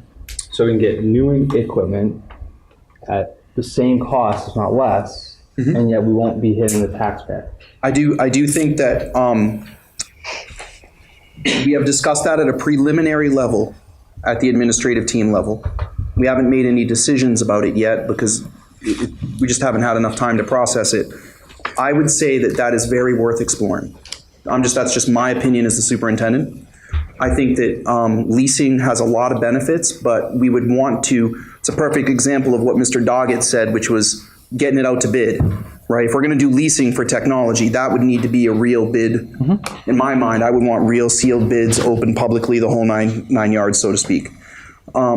Having said that, we haven't planned for it yet, but it goes along the lines of, if you think about contingency or reserve accounts, when those are set up right, they prevent the bumps for the taxpayer on some level. Exactly. Because they move from year to year. They go up and down some, but they prevent having big bumps, such as when the roof had to be suddenly replaced at the middle school. There's money there for that.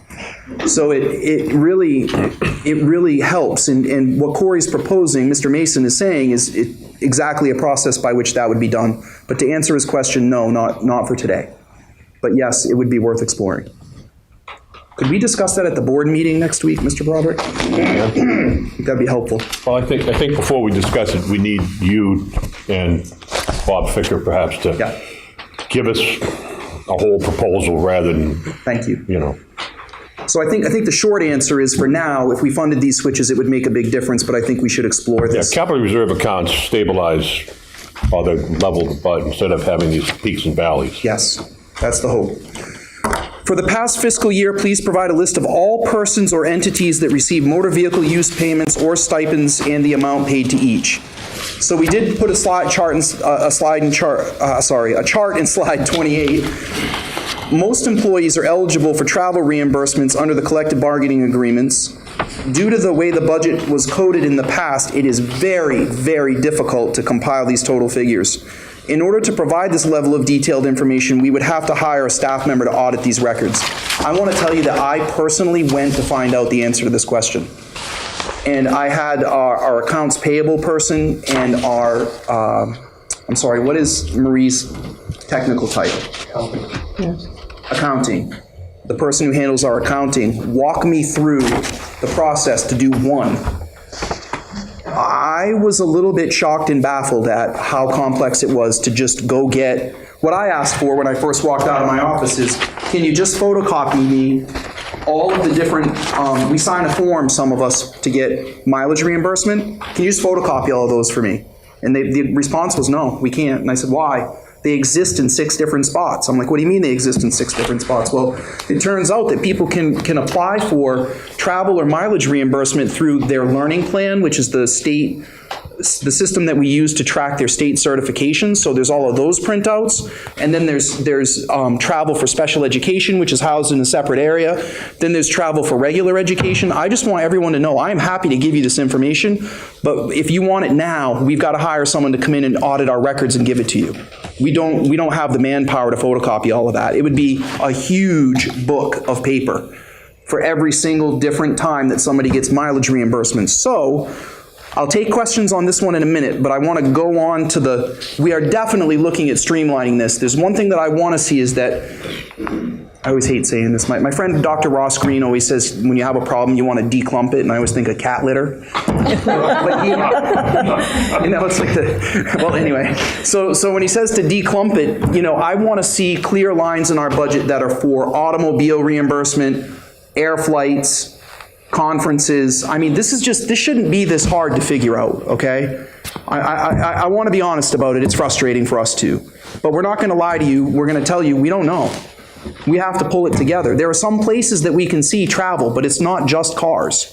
So where we see travel, it's airplanes, some of it's grant funded. So Mr. Stack presented at the INACOL conference this fall. He flew, but they paid for him to go there. Right? He was a presenter at the conference, so that was no cost to the district.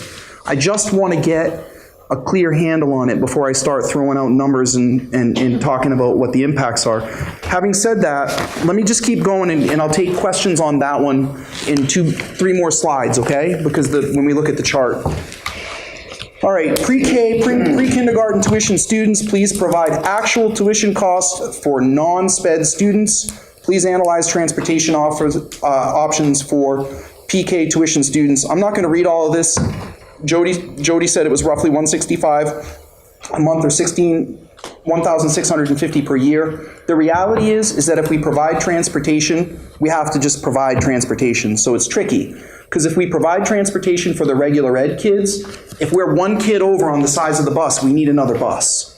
right? It would be very complex and difficult to calculate how to have a bus fee that would cover everything. So here's the scenario.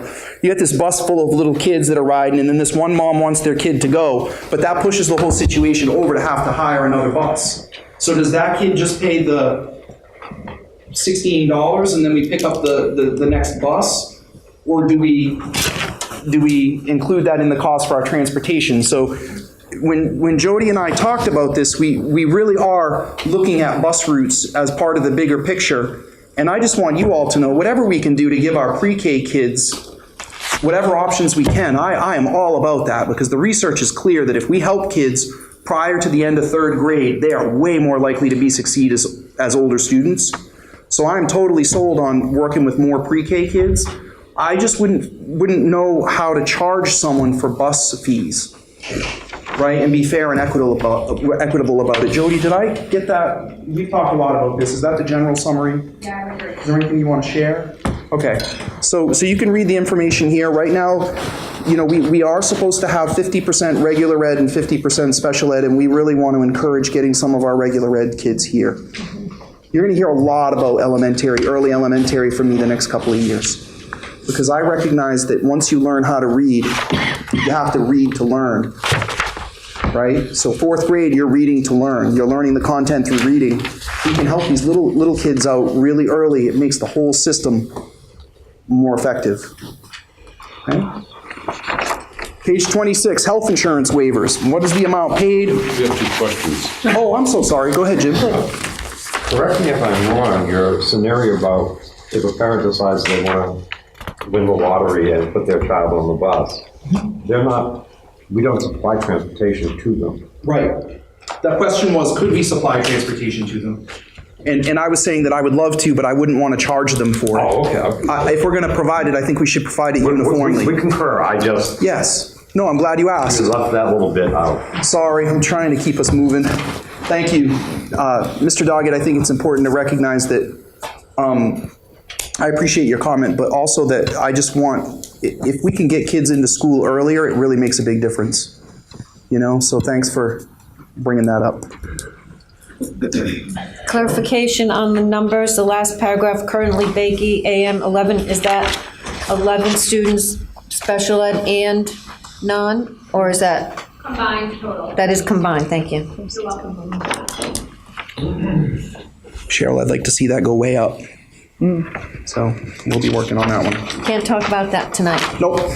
Keep going. That's a programming one. Thank you. All right. Health insurance. So we have 42.5 employees totaling $144,900 that receive in Unit 1. Those are the folks that do not take our health insurance and get a waiver. 26 employees for $92,700 in Unit 2. Unit 3 has 4.10. I asked, how can that be? Well, there's part 0.8, 0.6. It's kind of part-time positions and whatnot. And it was $14,760. In Unit 4, we have 4 employees that do not take health insurance. It's $14,400, and I do not as well, which is $6,000. So I think it's so important to recognize that the total cost for employees who do not take benefits is $272,760. The cost if these staff members selected coverage as a single plan would be $813,000 on and on dollars. Cost if these staff members selected coverage as a full family plan would be over $2,227,616.64. So we are getting a great deal out of this. Good. Okay, number 26, page 27. So this gets back in it. Now we're back into the automobile travel questions. So it asked us to provide a copy of all contracts, agreements, memos, and documents that require and/or obligate the district to pay for, reimburse, or pay a stipend to any person or entity in the use of a motor vehicle. I gave you what's pertinent that we have readily available, which was there's administrator salaries policies. Hey, Michael, we got to move that over. I don't know what happened. There are 2 different policies that obligate us to do that, and we have the SREA support staff contract and the professional staff contract. And you can see on the next page, I combined the cell phone and the travel stipends. And you can see the number of staff. We have 3 that have a $240 cell phone stipend. The total annual cost is $720, which is on the tax rate 0.00058 for Kingston and 0.00065 for Newton. The number of staff, 4 at $360 each. The annual cost is $1440. And it's again 0.00116 and 0.00130. We have 20 people who receive $600. It's a total of $12,000. It's 0.00969 and 0.01086. And then if you look at the travel stipends, it comes out to be a total of $23,400, and it is 0.0189 and 0.021 and change. So important to recognize that the number of hours that people spend driving around and doing things within the district, the cost of tracking the mileage alone would probably outstrip the cost to pay the stipends. So every time someone drives from the high school to the middle school, they have to fill out a form and get reimbursed. The cost of hiring someone to process all of that would equal easily $23,000. And the piece about these cell phones is, if they don't have cell phones required, I can't obligate them to call me. You would not believe the amount of time I spend on the cell phone at night and on weekends talking to administrators. That's expected of them as part of their employment. We polled 5 other districts and found that we were at least on average to low comparatively for mileage and cell phones. Mr. Mason. I was just going to ask 2 questions. One is, what's the purpose of this question? And 2 is just what you just echoed, is if your administrative staff aren't receiving a stipend or for the cell phone, how are you going to require to talk to them? The classroom teacher, not to editorialize, but the classroom teacher has a phone in their classroom to call staff. We're once again editorializing, and we agreed not to do that. So if we could just move on with the questions, that would be great. Thank you. So, Jim, yes. Just regarding the numbers for the PDAs, they're not for the PDAs, actually. Public display of affection. Why are they listed in the budget under substitute nurse salaries? That would be a question for Michelle. That'd be bizarre. Mr. Doggett, if you wouldn't mind formulating that question and sending it through Annie to me with referencing the page that you're looking at, I'll be happy to review that and respond. Okay. Yeah, I'm not. Sounds like an error. Yeah, I'm not. Could be. We'll find out. Yeah. Okay. I'll be happy to look into that for you. Thank you. Well, at least you got it all on a nice, neat chart there. It's easy to see. Page 29, please provide a list of all items, goods, supplies, and services that were put out to bid in the last fiscal year. A list of all rewarded bids. I'm sorry, I'm getting tired. A list of all awarded bids to whom made and the amount in the prior and current year. So you can see all the figures there. We had the freshman Chromebooks. The bid was awarded to the lowest vendor, CDW. I don't know if that's actually an acronym, Charlton, so I didn't change it because we asked Bob to take those out. I assume that's their name, CDW. 47300. And Microsoft licensing, they give you everything you asked for there, I think. Do you have any questions about that one? That looks good. If I could, I would like to just add a clarifying note to this particular question and our response. There's a formal process to a bid, and I wasn't 100% sure if the question was asking which items were priced with a formal bid versus which items were priced with competitive pricing, and there's a difference. So there were many other things that the district has sought out competitive pricing.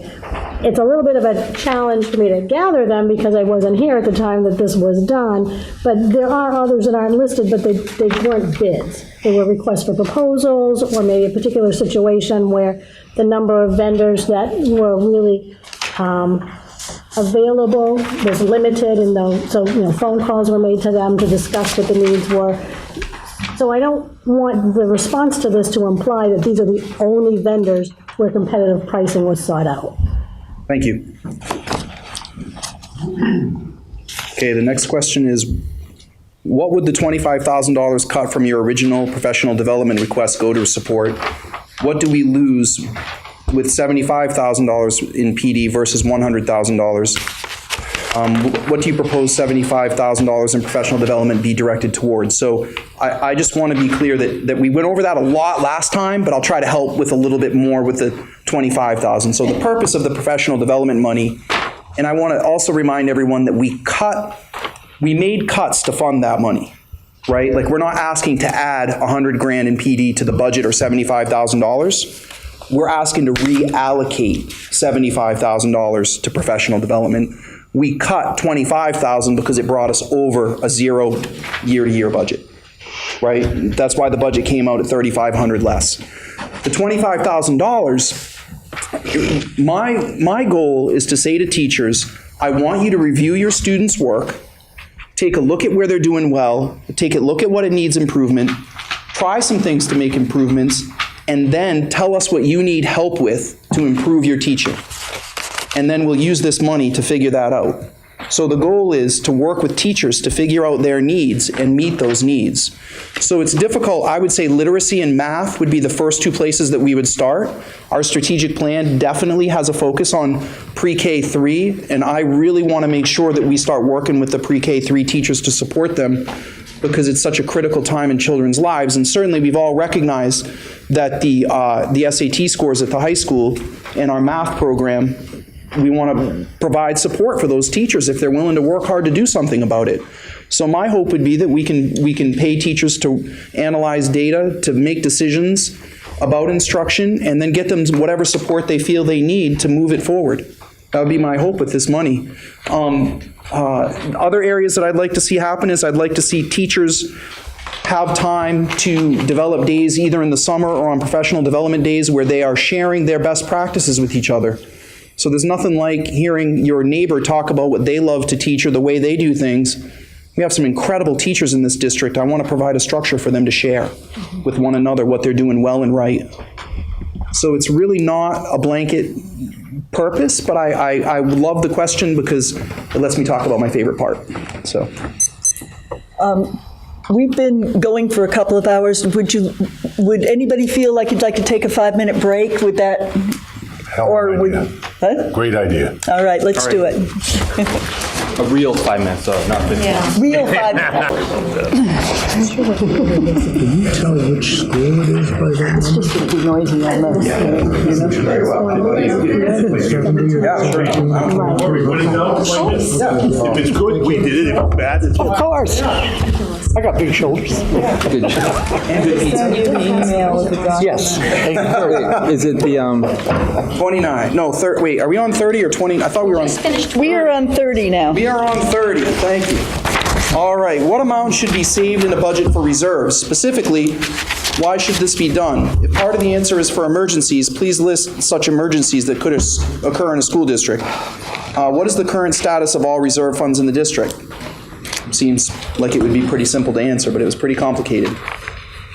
First of all, reserve funds are designed to help to protect the taxpayers and the district from huge bumps in the road.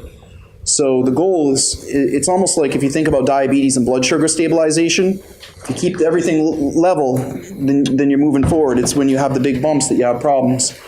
So, you have to think about this in light of the fact that one out-of-district placement can easily cost $100,000 for a special ed student. And every time we have a kid move in, like we just did a few days ago, who needs a para dedicated to them, per their IEP that was developed at another district, that's $50,000 to $60,000, right? So $500,000 for special education is a bare minimum in my mind for this type of line. Now that can be developed over years. I am in no way proposing that we just create this level of accounts tomorrow.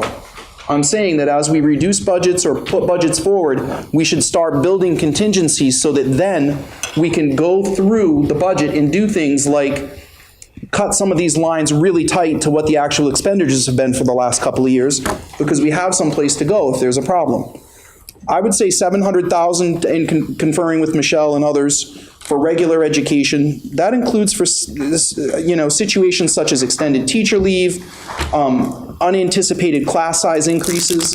that allows us to make strategic decisions about class sizes and get things a little bit closer to a comfortable class size, knowing that we have the room to hire a teacher should we have, like I said before, I had 20 kids move into first grade, right? When you have 20 students across 4 classrooms move into first grade, that is huge. So we had to hire a teacher that year and actually go to the board and ask for a teacher. Well, if you don't have contingencies for that, you can't do it. $800,000 for capital reserves. Examples include, but are not limited to, such as the middle school roofing situation that we faced, windows, doors, fuel, etc. And $200,000 for technology. That would include, and is not limited to, servers, switches, networks, things that can go wrong. I can't stress enough the importance of technology in a modern school district. It's the nervous system of the schools. If the technology goes down, we don't do business, folks. We really don't. It's just the way it is now. It's really challenging. If you ever want to see teachers get really, really angry, break the photocopier. Be amazed. I've never seen anything like it, especially at the elementary level. Reserves for several important issues to be resolved. Reserves allow for several important issues to be resolved. The budget can be clearly outlined because the reserves are explicit and transparent. So if we say we need to hire a teacher, we come to the school board and say we need to use the reserves to hire a teacher. Everyone knows what's going on, and it's public, and that is what I want for our organization in that regard. It provides the 4 to 5% recommended amount in a clearly defined location. So right now, at the end of each year, we looked over last year's budget, and we had, Michelle, I don't want to misquote, but roughly 3.5% that was left over at the end of the budget. I would like that money to be explicitly located so that we can just see it transparently. And so that covers the transparency. And then the most important is to create that stability to our organization so that we can make strategic decisions and move forward with the best interests of the students in mind. And that also really helps with tax rates. Yes. And the status of any of these reserve funds? That is coming up on another slide. Okay. That's fine. Let me see if we get there in a few minutes. If we don't, I'll come back to that one, okay? Thank you. Michelle, I think that's on another slide. It is on another slide. Yeah, okay. So we'll get to that in a minute. It's in here. Okay, so I'm just going to talk about SST for a minute. This question asks about SST. What are we budgeting for, and what happens? And so we did an analysis of 3 years here.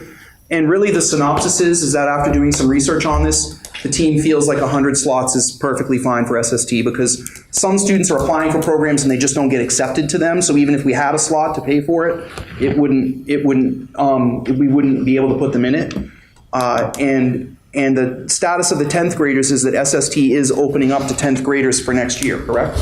Correct. That is true, yeah. So my question is, should we budget for some more slots for that, or do you still feel like we'll be okay? No, I think we'll be okay for going into at least next year because I don't know that SST is prepared to handle a significant influx of 10th graders either. So they've led me to believe that they're still going to follow the same application process, which is really that they want to make sure that the year 2 students get their slots filled first because they're en route to getting the certification programs complete. And then once that's done, they start looking at other students. Cheryl? So currently, 10th graders are not going to SST? No, that's going to start next year. So it's just 11 and 12. 11 and 12? Yes. Okay. Correct. Which, by the way, if you haven't toured that place, it's amazing. I have. It is awesome. Right. Yes, Jim. When I was on the board of directors for the SST told us how many slots we had. Oh, really? Versus us budgeting for, we would budget for 120, but the slots of SST are allotted in accordance with our average daily membership in the high school based on a state formula, because it also depends upon the state reimbursement to SST for student participation. So if we had 120 students that want to go, we're locked. We have 120 seats, period. 100. Yeah. This is, I just want to clarify that what you're suggesting has to be before my time, because in the 12 years that I've been here, Mr. Doggett, that's not the case. Right. And maybe it was that way before, I can't speak to what it was like before that. Well, I'm assuming that we are still being assigned seats according to our average daily membership in the collective that created SST. We're going to move that's on not- to the questions if we could. I can share some information with you, Mr. Doggett, as well, or the rest of the board, but that's not true anymore. Okay. Yeah. So the question was, do we need more money for SST? Do we have enough seats budgeted for? What are the options? And the answer is, it looks like the enrollments have been because kids haven't been accepted to programs, not because we don't have enough budgeted. I think with opening this up to 10th grade this year, it will remain to be seen as to whether or not we might need to increase that budget some in the future. But if Mr. Stack is confident that the 100 seats is enough at this time, I feel confident with that as well.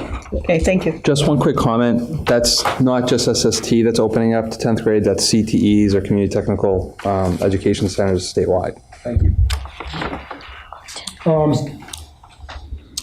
Could you talk about the variation between the accepted first year and second year, and how those numbers relate to the 100, how the 100 seats relates to the second year? I'm going to let the team that handles that daily do that so we get accurate information.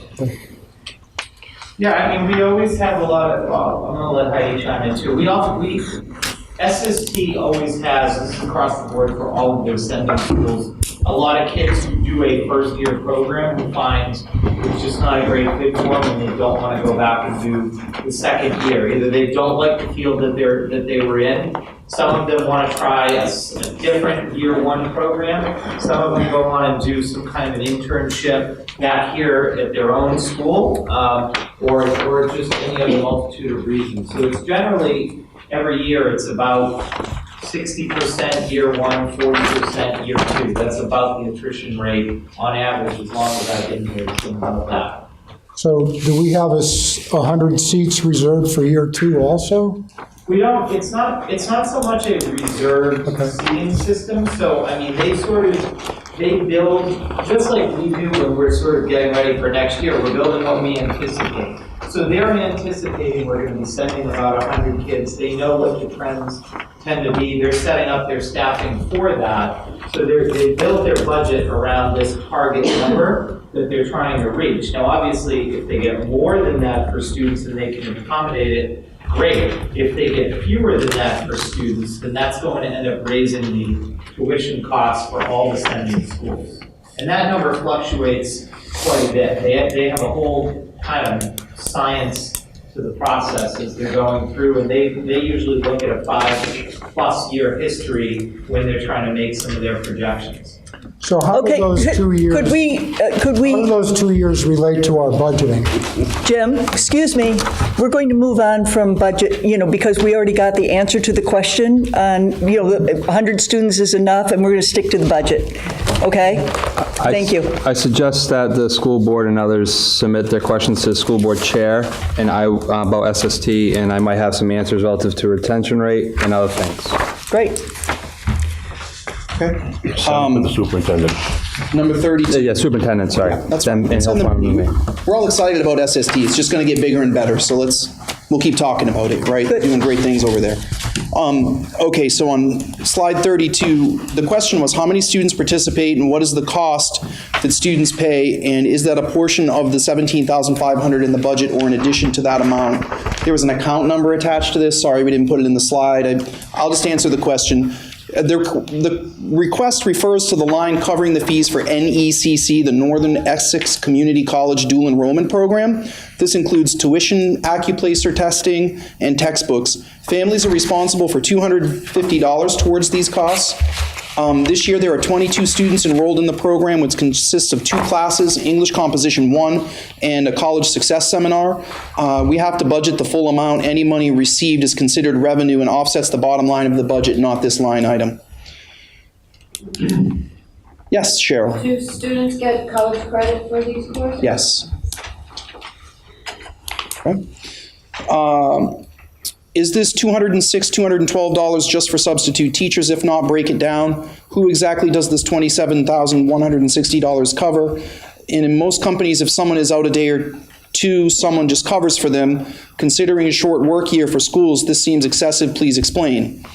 The budget amount of $206,212 covers the following: $38,025.50 per school for regular ed substitute teachers, $425 per school for media services substitute teachers, $4,075 per school for special ed substitute teachers, $30,000 in salary corrections made in 17-18, and $1,500 per school for teachers for homebound instruction. The budget amount of $27,160 includes $6,790 per school for special education support staff substitutes. So that's for a kid who has an individual education plan and their para is out. They have to have a substitute for that. The substitute budget supports wages to pay for staff covering positions that cannot be vacant or covered concurrently by another staff member in a different position. For example, one staff member cannot be in a one-to-one role with two students at the same time. So to answer the question about business, it's not possible to not have subs. I mean, in fact, we need to have a conversation at the board level about substitutes and the dire need that we have for substitutes, as I talked about on the meeting on the 15th, because it's not working. We're really having trouble getting people to substitute, let alone having enough money to cover the needs. Yes, Mr. Doggett. When you say $30,000 for salary corrections. Yep. What are you referring to? We are referring to recent salary adjustments for a number of administrative positions and other positions to be determined throughout the rest of this year and into next year. So we put 3% in the budget across the board for all non-CBA staff, right? So we have 3% in the budget for CBA staff. I mean, for non-CBA. So we have 2 collective bargaining agreements. We put 3%, and then we put this $30,000 in the budget as a placeholder for additional salary corrections. Okay, so it's not salary corrections, it's salary increases. I mean, salary corrections sounds like there was a mistake. Going up and some going down. Sure, fair enough. Just the language needs to be in plain English. Okay. We can debate the semantics of corrections versus increases, but I'm not agreeing with you. I'm just acknowledging that you don't agree with the term. Okay. Yes, Cheryl. So does the correction mean you're bringing the salary into what would be an average or Yes. for that in other districts? Thank you. That is exactly what the terminology that was placed in there was for. Next, 33. There appears to be questions and confusions on whether or not this is funded or not in the budget. Why is it even in here if it's not funded on the budget, by the budget? What is it showing on the district amount column as $25,899 and not zero? So I just want to put this one to bed forever. We are not funding any additional funds for the hockey program. That's what this question's about again. We are not. And so the question was answered in the last meeting. See page 18 in the high school budget. If anyone's stuck on this, call Michelle directly. Okay? Or Vicky. I just don't want to go through that one again. I felt bad about it because I didn't know about the vote last year, and so I kind of opened a can of worms at the last meeting. Sorry. All right, so the next one is question. What is this for? There's an account number attached to it. Resurfacing the gym floors. What gyms? The 2 gyms at the high school and the Swayze gym. What calls for this to be done? It needs to be done yearly for safety and maintenance. Question, the amount of the estimate. The Swayze gym estimate is $1,800, and the 2 gyms at the high school are $4,775. Will this work be put out to bid? No, we have tried multiple vendors and have found that the current one does the best job.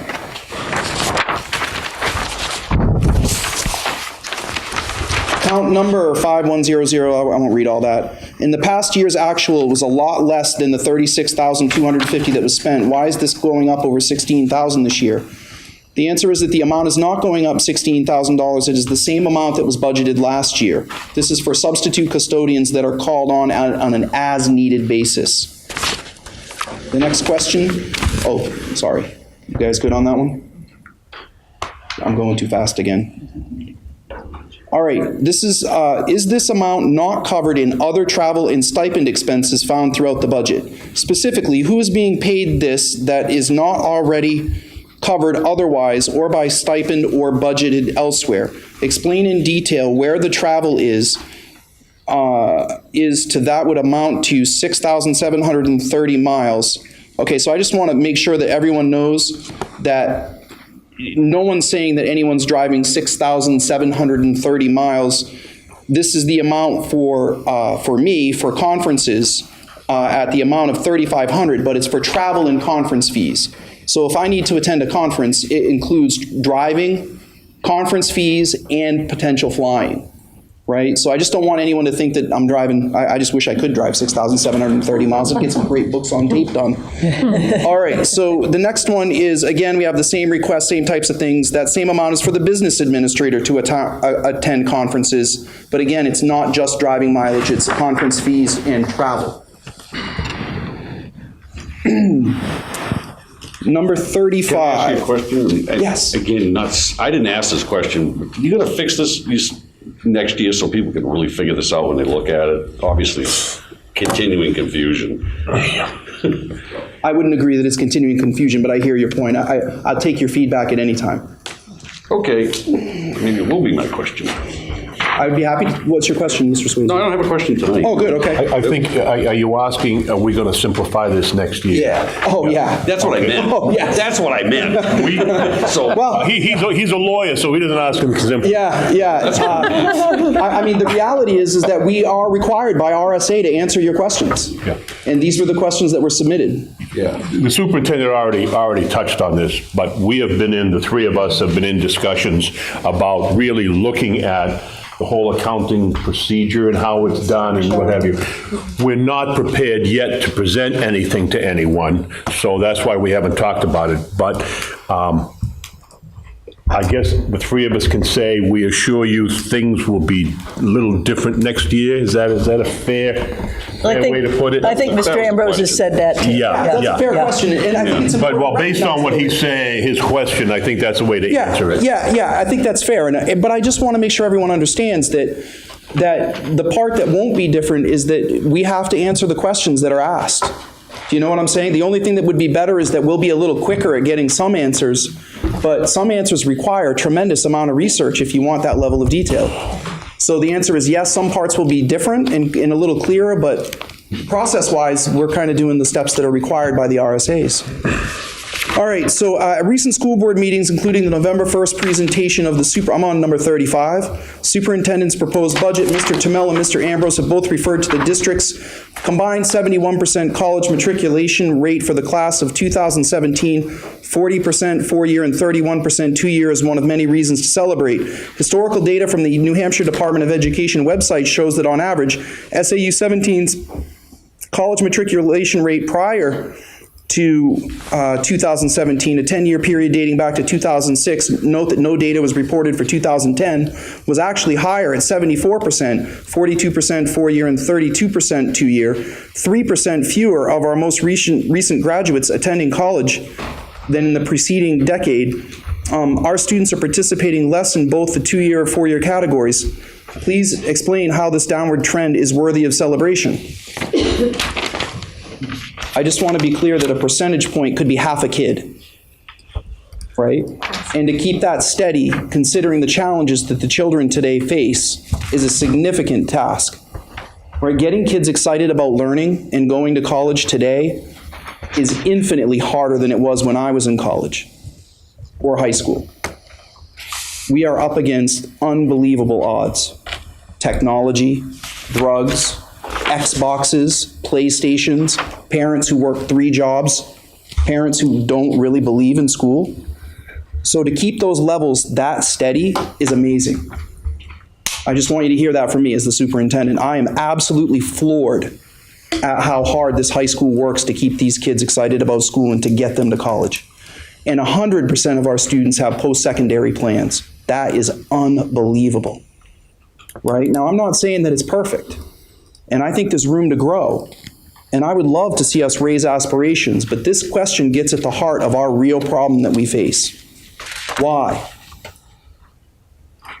I'm not convinced that it's curriculum, and I'm not convinced that it's instruction. After all of these hours and hours of meeting with people and listening, I think that we have a major aspirations problem in our community. And if we don't come together as a community to serve these kids and help them, then we can't solve it. The community has to be united to do this. And so I just ask everyone to consider, if we want to raise it from 71% to 85 or 90%, how do we get kids excited about school? That's a big challenge, folks. We have to get parents excited about school. I had 5 open houses where people could have coffee with me. One at a specific request to have coffee at night. No one showed up. That tells me that academics aren't our problem, folks. They're a part of a problem. But I just wanted you to hear that. If we got 71% of kids going to a second year, 2-year or 4-year school, and 25% of our families have a bachelor's degree or higher, we're knocking it out of the park. I'm not saying that we shouldn't knock it even further. We should. But we're doing a great job. But we did answer the question, which is on the next page. So the answer is, below is a 10-year review of post-secondary statistics. On the following slide, the data is displayed visually. Of particular note are the bottom 2 rows, which represent the total percentage of students attending college, 2- and 4-year, for Sanborn in the state. The data shows that Sanborn has continually hovered at or near the state average, plus or minus a few percentage points. Efforts to conduct post-secondary planning for Sanborn students currently include Naviance, the increase of college-level classes, this dual enrollment piece that we talked about earlier. Yes, that is right on.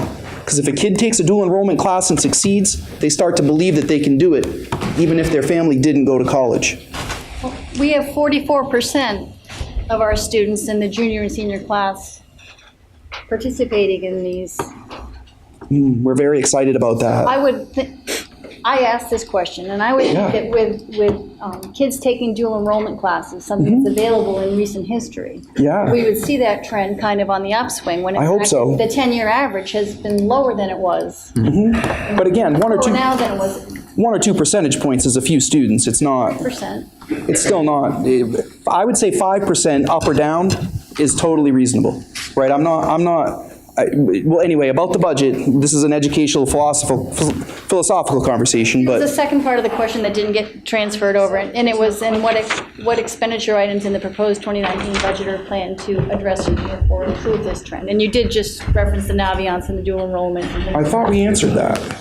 You did answer it, but it didn't show up in the original question. Oh, I don't know why. No, it does. It's under the chart. It's right underneath the chart. So what expenditure items in the proposed 2019 budget are planned to address this trend?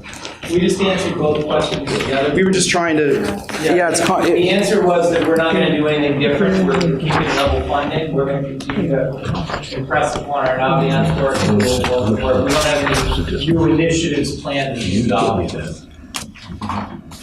The other thing I would mention, if I could interject, you could have 2 schools that have 71% enrollment and post-secondary experiences, and have one school that's actually preparing students at a far better rate. And I think that that's what we referenced earlier when, just because I was called out by name on this question about celebrating the 71%, if I recall accurately, what I was celebrating was our second year persistence. So the number of students that we send to college who are successful, which is far higher than the New Hampshire ends the national average. In other words, our kids who are getting into college are succeeding at a higher rate in that second year persistence. You can see some information on slide 37 as well. Mr. Stack loves these cool charts, and he's really good at them, so he provided you with a few different ways to look at the data and information. So what Mr. Stack wrote is that the present budget requests allow for the continuation of these services at the current level.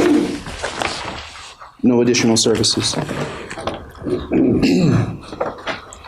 Slide 38, what courses are included in the category Tech Ed, and what kinds of equipment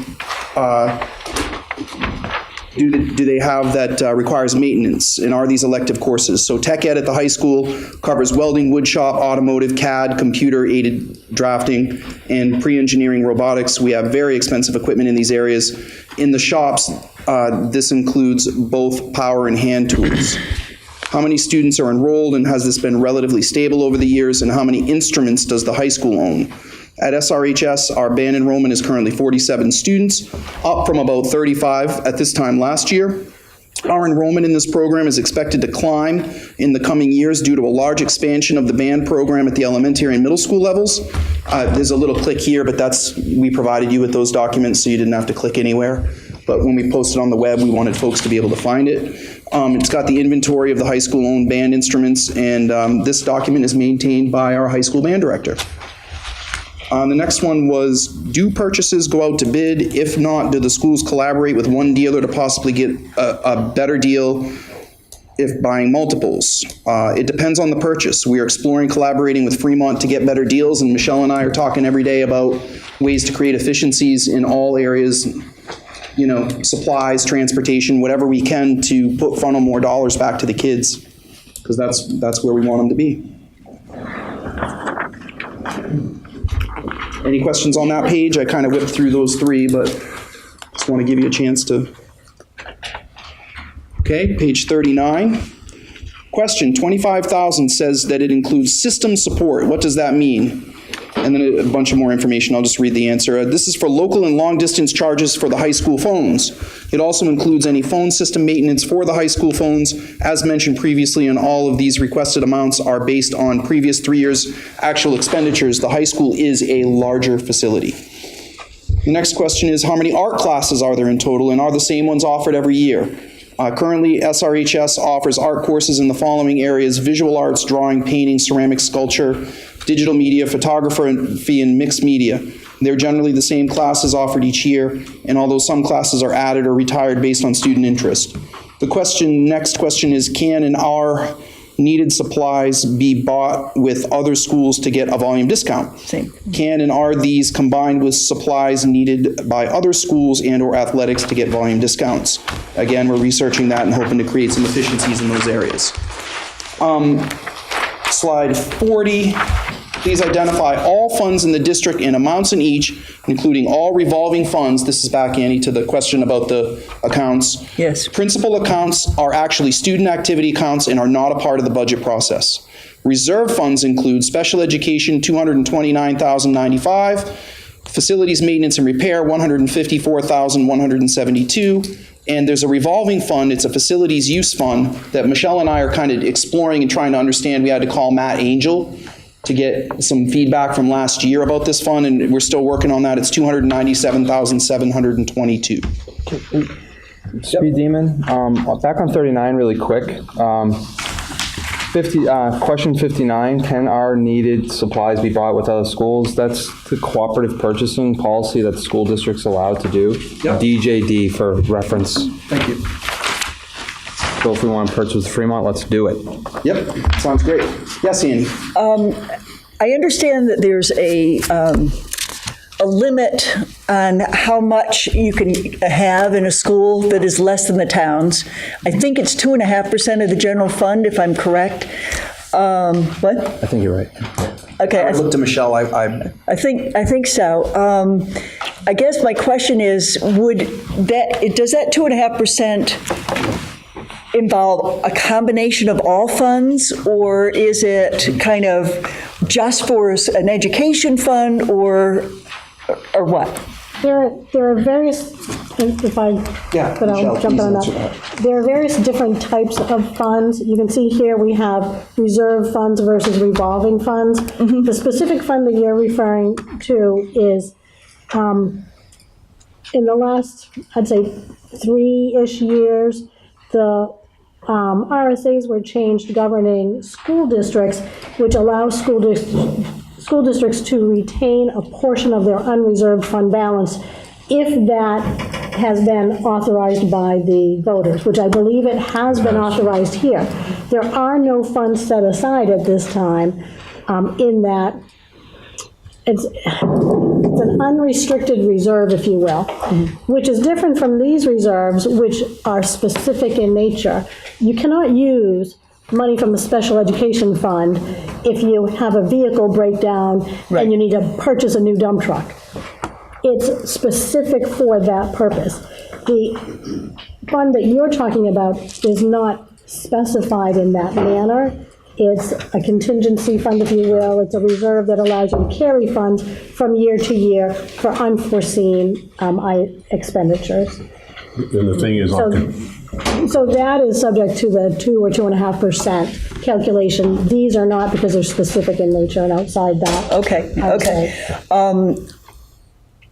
I guess, just talking to the school board, I hope that you guys are going to put forward a couple of warrant articles for, to start to build these up. I don't think, Budget Committee could do it too, I suppose, but. I'm not sure we'll be doing it this year. We've, again, had conversations because we're looking at funding for them. But two things. One, the contingency, I believe, in Chapter 32, I believe that's the 2.5%. That has to be voted on, I believe, every year. All right. So you want to be careful having a contingency fund this year, and then all of a sudden next year it's not voted on. But to set up funds, I think that what we're talking about, we're looking at other vehicles. And again, this is the three of us. Again, I don't mean to be slighting the school board, but I'm not going to bring something to you that, hey, we're talking about maybe we're going to be, I would rather have meetings with the three of us and then present to you rather than it could be maybe this is what we're thinking. That's a waste of time. So we've been looking at that, and we're looking at other vehicles to fund those funds. Good. Okay. Can I ask a quick question? Yeah. Regarding reserves, is it true that the amount of reserves that you hold, I don't know if it's this unrestricted unreserved fund or if, it's specific funds, actually will have an impact or can have an impact on an interest rate should you decide to take out a bond? So that would be another reason, which wasn't mentioned previously. I love that, thank you. That's a very Forgot good to mention point. that, To get a Mary. better rate. Great. When I apply for insurance, my credit rating and all that other stuff. Absolutely. That is a very good point, and I have actually been through bond issues and have dealt with the bond rating agencies, and they look at a school district like any other organization. It's a municipality, quasi-governmental agency, but they look to see how the financial aspect is being managed and if the organization's positioned for unforeseen challenges. Okay. May I continue? Please. Okay, thank you, everyone. The travel budget by federal standards would be over 71,000 miles. Who is traveling all these miles? Why is administrative professional development part of this line? Administrative professional development costs were subtracted from the true travel expenditures. Shouldn't this be funded by evolving accounts set up for this purpose? And the answer is they do cover many types of travel. This includes driving, airfare, and other travel-related expenses. I've been over this a few times tonight. We definitely want to break that out into subcategories and clean that up as a team. And so thank you for asking that question. We're looking into it. Who does tech maintenance? Is it a contracted service? And if so, does this contract go out to bid? Is it something that could be done in-house, district-wide, if a person were to be hired on staff?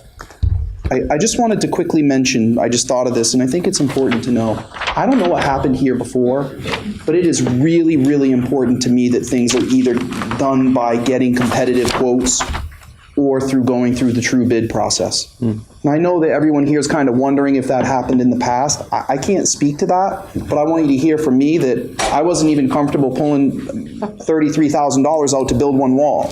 You know what I'm saying? We got that down by $20,000, and I know I keep saying that example, but I just want you to hear that's the way we're going to do business here under my leadership, okay? So it's totally about making sure that the taxpayers' dollars are spent effectively, but it's also to build credibility with the community, so when we say we need something, they know that we're being sincere and that we are trying to be fiscally responsible before we ask for money, right? So I just wanted you to hear that. So in general, this is handled on a case-by-case basis in-house by the shop teachers and facility staff. If an item needs service that is above and beyond what they can handle, there are local vendors brought in. There's no contracted service agreement. The department also receives a number of donations of supplies and service repairs each year. What vehicles are owned by the district? There's a neat little chart there that Michelle put together for you, kind of makes it easy. Hope that helps.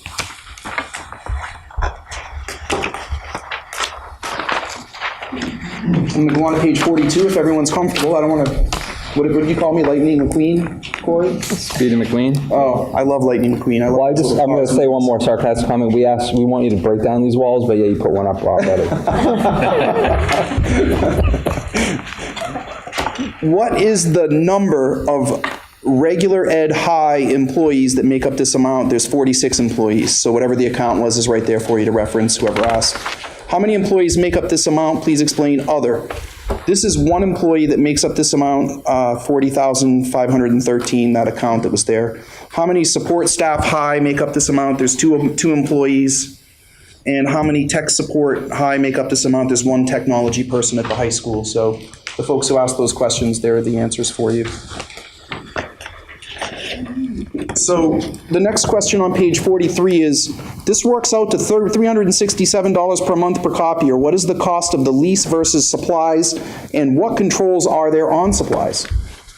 The annual equipment copier lease is $32,000. The remainder per copier costs district-wide. Supplies, staples, paper are purchased by the individual schools. Principals monitor the use of supplies at the building level.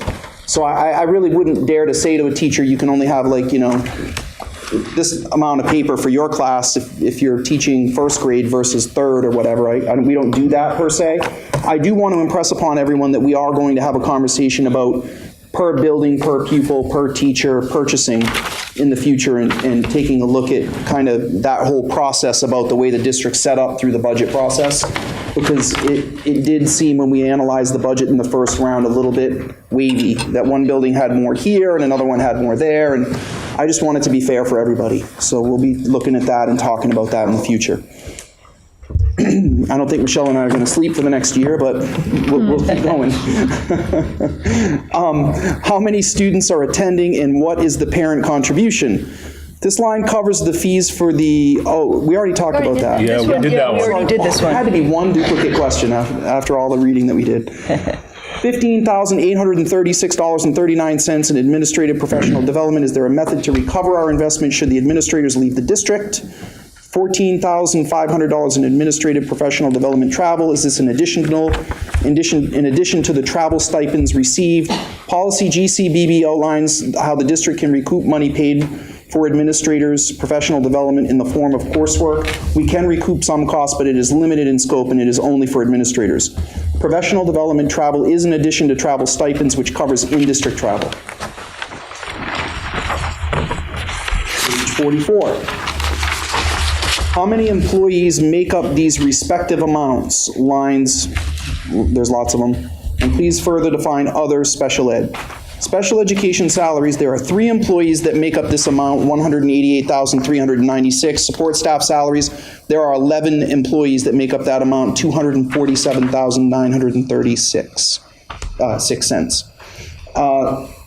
Other professional services for special education includes any contracted related service required by an individual education plan as determined by IEP teams. Examples of services are consultation and direct instruction from a teacher of the deaf for hearing impaired students, tutoring services for students hospitalized or determined to need additional academic support after school hours, behavioral support from a board certified behavior analyst, and speech and language consult services. I want to be clear, that really should say not including, but limited, not limited to, but including. In addition, some students require assessments as part of the eligibility process to be completed by outside vendors. The number of contracted personnel can vary based on student needs.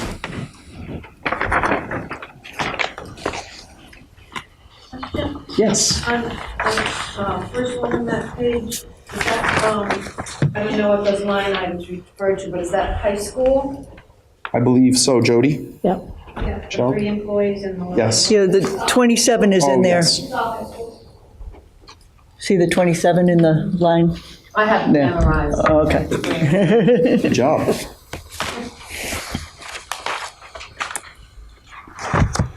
Okay. Page 45. I know you're looking into these, and I'm looking forward to your findings. For now, please explain the difference between the categories. Online subscription access fees, information maintenance services, district-wide software licensing, and if there's any overlap in these. Also, please provide a list of the 5 most costly software subscriptions and their respective costs. So we've done that for you.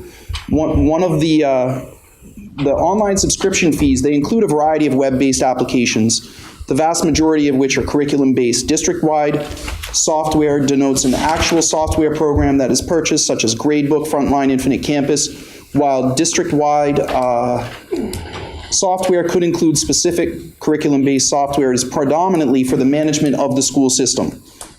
The information maintenance service contains such licensings as Sophos Firewall, antivirus and encryption software, along with the district wire backup software, wireless licensing, video storage for meetings, and website licensing, among others. As I read this slide, I think back to that movie when I was a kid with Matthew Broderick, where he hacks into the War Games. War Games, yeah, I love that movie. So it's like, yeah, these kids these days, right? Top 5 software expenses by cost. Frontline, which is the staff management software. You can read all of this. Edgenuity is $27,500, and that is for online credit and competency recovery at the high school. Infinite Campus is our student information system. There's a Microsoft license agreement, which is obviously Excel, Word, and things like that. And Dreambox is an adaptive math program. It's grant funded for 2 years, and it expires in 2 years. What grade is the Dreambox for? It's typically 1 through 8. 1 through 8? There is some possibility for application at the high school, but we haven't adopted that yet. Okay. Thank you. I see that Dreambox is 2 years, Microsoft license, Infinite Campus, online credit recovery. Are those other ones, are those all annual fees? They're annual. Tell me if I'm wrong, somebody, but I don't recall it here. Pretty sure they're annual, right, Michelle? It would be logical that they're annual. Should I find out otherwise, I will let you know. No, they were annual. You sure you're not a lawyer? Sheldon? That was my question. Because the district-wide software denotes actual software program that is purchased, such as Gradebook. So once you purchase the program, do you still have additional annual fees for it? Correct. A service contract, probably.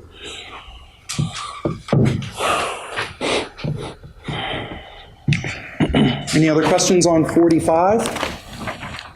All right, here we go. 46. How many employees in each, and please define other? There's 1 employee that makes up $139,050. There are 3 employees that make up $173,760, $132, and we gave you the account numbers. 1 employee that makes up $128,75, and 2 employees that make up $119,220, $760.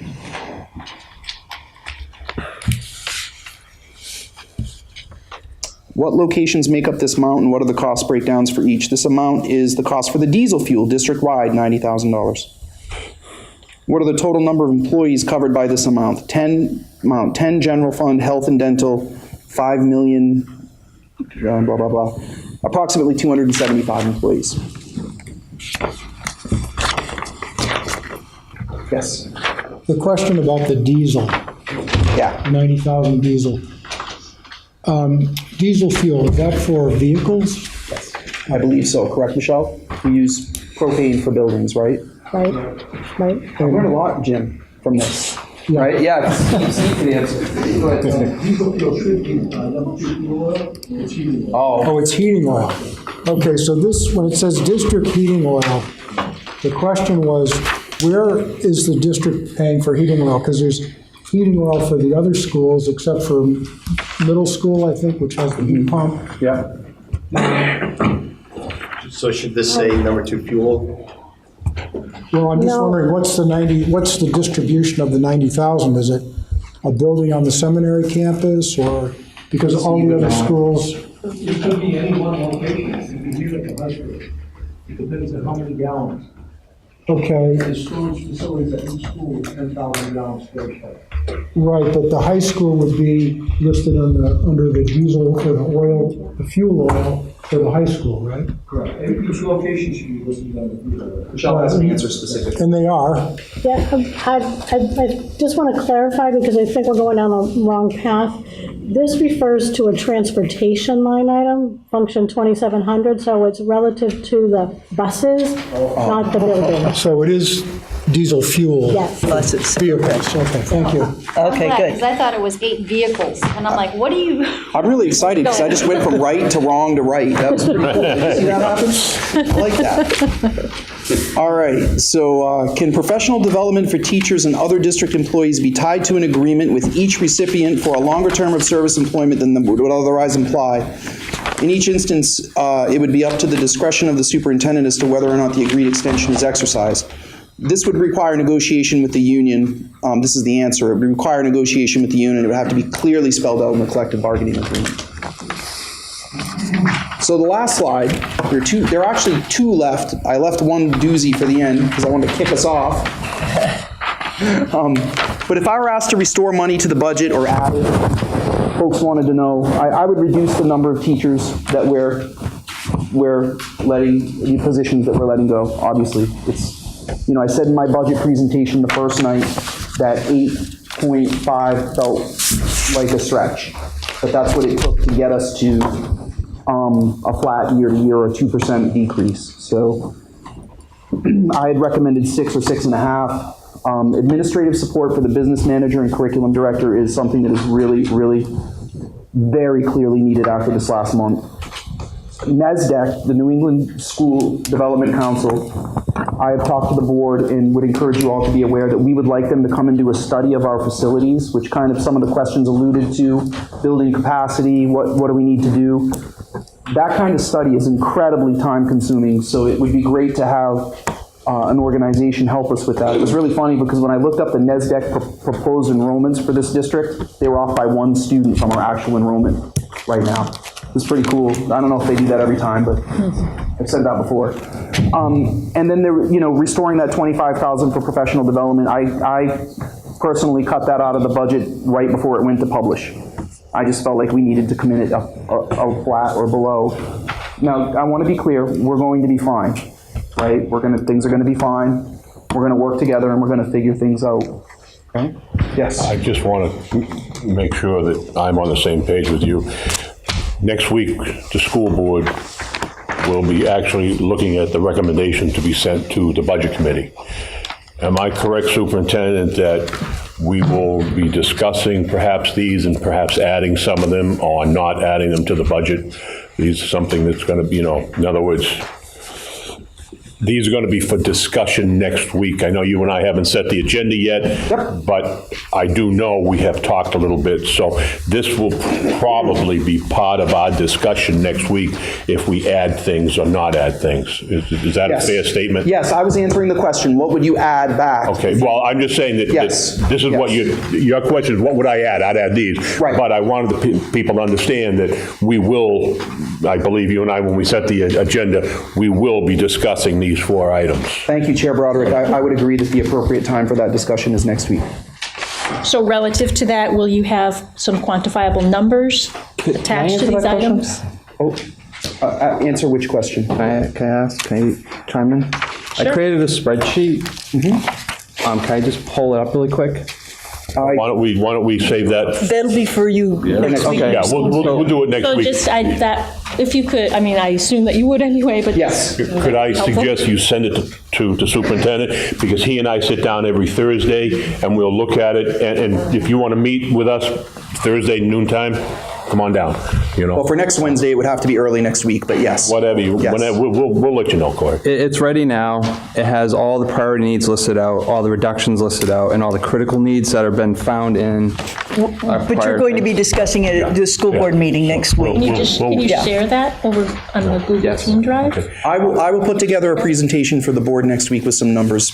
Okay. Now, if I may interject, am I correct you are finished?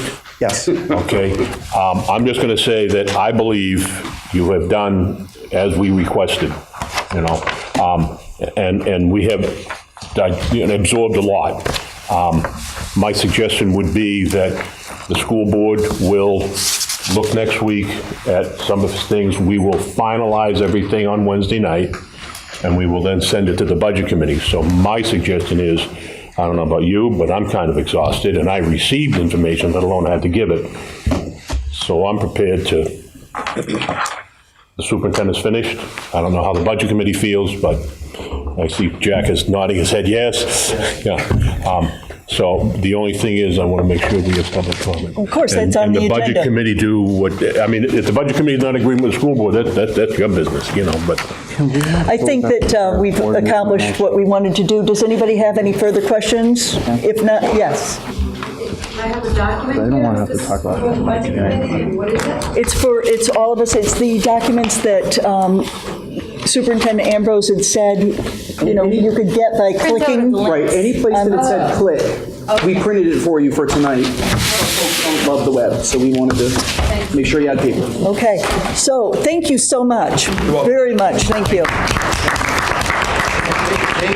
Mr. Stack, the team. We now have, the next thing is public comment, and I see you, if you would come up to the microphone, that would be really great, so it goes on the video well. I got it. My name is Angela O'Connell. I'm actually from Fremont. My understanding is that I am able to ask questions and make comments in regard to the Sanborn budget. Please. Okay, great. I just wanted to confirm that just because I am from Fremont, so thank you. Two things. One is I wanted to share real quickly how we in Fremont fund our trust funds. We have successfully funded our trust funds by actually using balances at the end of the fiscal year that were unexpended, so there's no additional funds raised by taxation. So an example, we have a maintenance trust fund, we have a tuition trust fund, things like that. So I know that there was some discussion about how to budget those, if you will. So we've actually done warrant articles to do that, so no additional taxation by the public. So I just want to make sure that if it's helpful for you guys to hear how we do it in Fremont. The other thing is I'd like to see Mr. Mason's file that you referenced, so I'm not sure if that could be posted publicly as well, but I think that would be very informative. It'll be on Facebook in about 2 hours. Okay, thank you. And then my last questions were the 8.5 teachers that were discussed about being reduced. Is there any discussion about who and where those positions would be reduced? We discussed that on November 1st, that until it is clear who is retiring and from what departments, we don't want to identify specific positions at this time. Do you know in which building facilities? I would say that due to student enrollments, the middle school is experiencing quite a bit of a reduction in student enrollments, and that's pretty plain to see if you look at our enrollment sheets, but the positions are spread all over the district. So would it be safe to say that if there needed to be 8.5 teachers reduced, you would do it based on student enrollment, not necessarily where those teachers currently reside if they're leaving? It's a very complex process due to the collective bargaining agreement and the, there's, when we reduce staff, there is a process by which teachers have rights based on the collective bargaining agreement. So there's no way I can tell you today exactly where those cuts would be. I'm sorry. Thank you.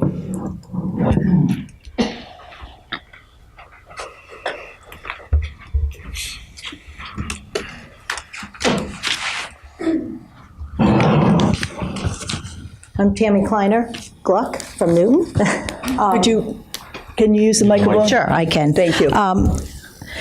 What I'd like to talk about tonight were some comments that I wanted to make at the last school board meeting, so I missed that public comment, and I would like to kind of address both the school board and the budget committee, if that's okay.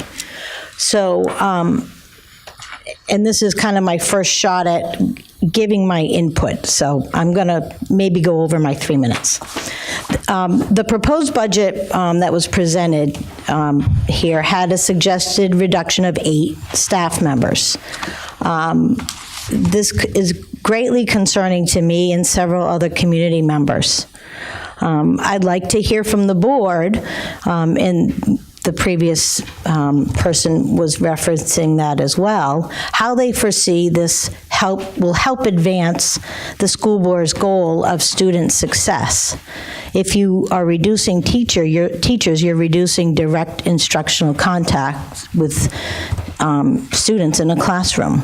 And I would like to know what kind of adjustments would be made to the curriculum and course offerings when there's a staff reduction of 8 teachers.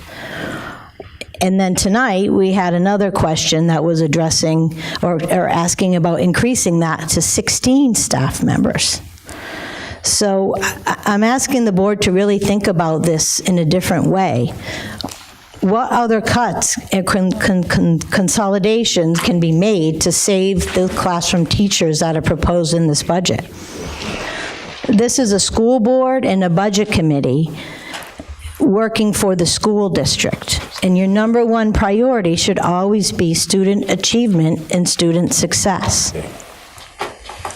And classroom teachers have the most direct contact and impact on our business, which is students, and providing a successful education for them. So that's what we do here. That's our business. People talk about a business model and treating this more like a business. So that's my first comment. Secondly, if you're serving on this committee, I'm hoping you're here because you want to make a difference to increase student achievement and outcomes for our children. And if that's not your goal, I'm wondering why you're serving on this committee.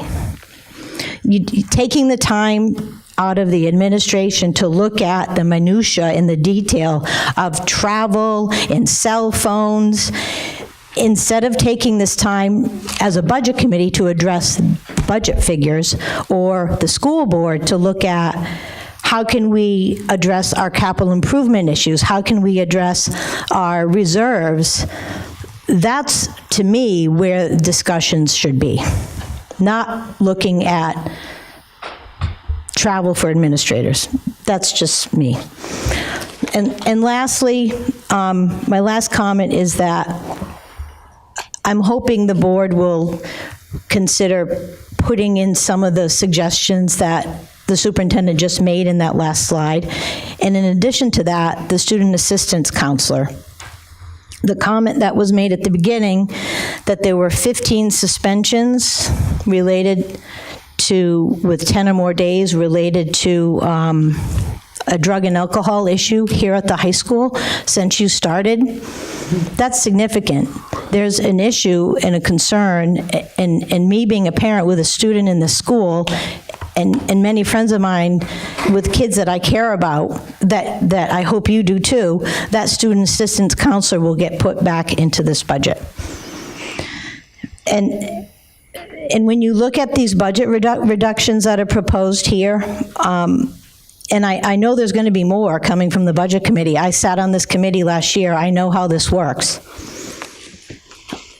These reductions in staff aren't good for kids. They don't meet the priorities expressed in that survey that the community took that was presented to the board on October 4th. The top 3 priorities from the stakeholders there in this document, hopefully you guys have this, are school culture and climate, staff retention, and having adequate resources. That's what the community wants, that's what the stakeholders want that reply to your survey, and that's who you're representing on these committees. So I hope you will make decisions to meet what's important to the people that elect you. Thank you. Are there any further public comments? Please come forward.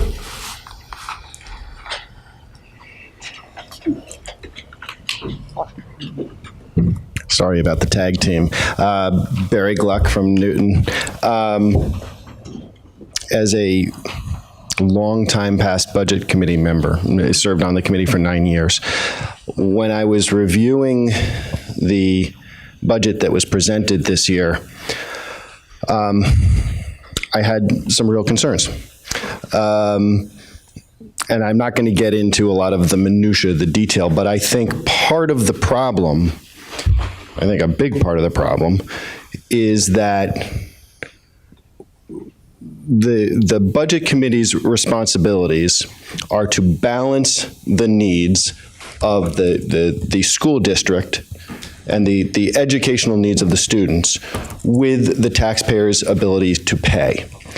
And in a vacuum, when the goals of the district and the needs, the educational needs of the students have not been presented in the budget in a way in which your expenditures, when you're requesting funding, matches a particular goal, an educational goal, when it's not presented in such a format, then we get into the minutia of copier paper. Because and essentially what is happening is I was looking at all of these questions, and the majority, there were a few actually that didn't, but the majority of the questions were really focused on one side of the equation, one side of the budget committee's responsibility. And I believe that a lot of that has to do with the fact that the budget was presented in such a way that didn't match the needs of the educational goals of the students and the goals of the district to the expenditures. And I'm just hoping that that's something that you take a hard look at. Thank you. I think you had your hand up.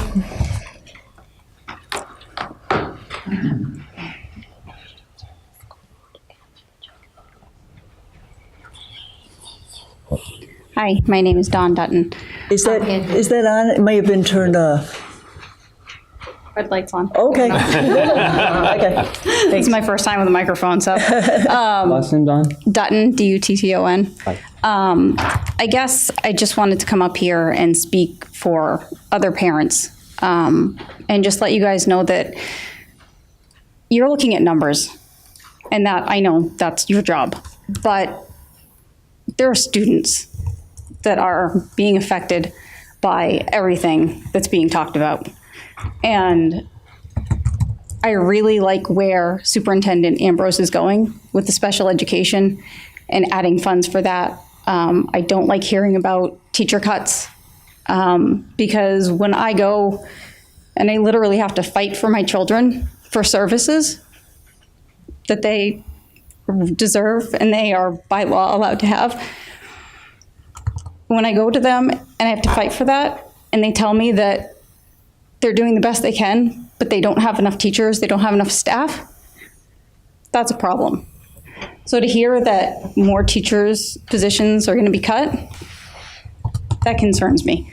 I'd like to see if you guys can look a little bit deeper and figure out other ways to make some cuts. But I don't know that teachers in special education are the way to go. I'd like to see increases. I have almost a little over $9,000 a year tax bill. Do I want to see it go up? No. But do I want to see my children and all the other children that aren't necessarily getting what they need? Do I want to see them get that? Yeah, I do. And if it costs me a little more every month in my taxes, that's okay with me. And I know it's okay with a lot of other parents too, because we literally have to fight to get our children what we need in special education and 504 plans. And it's not okay.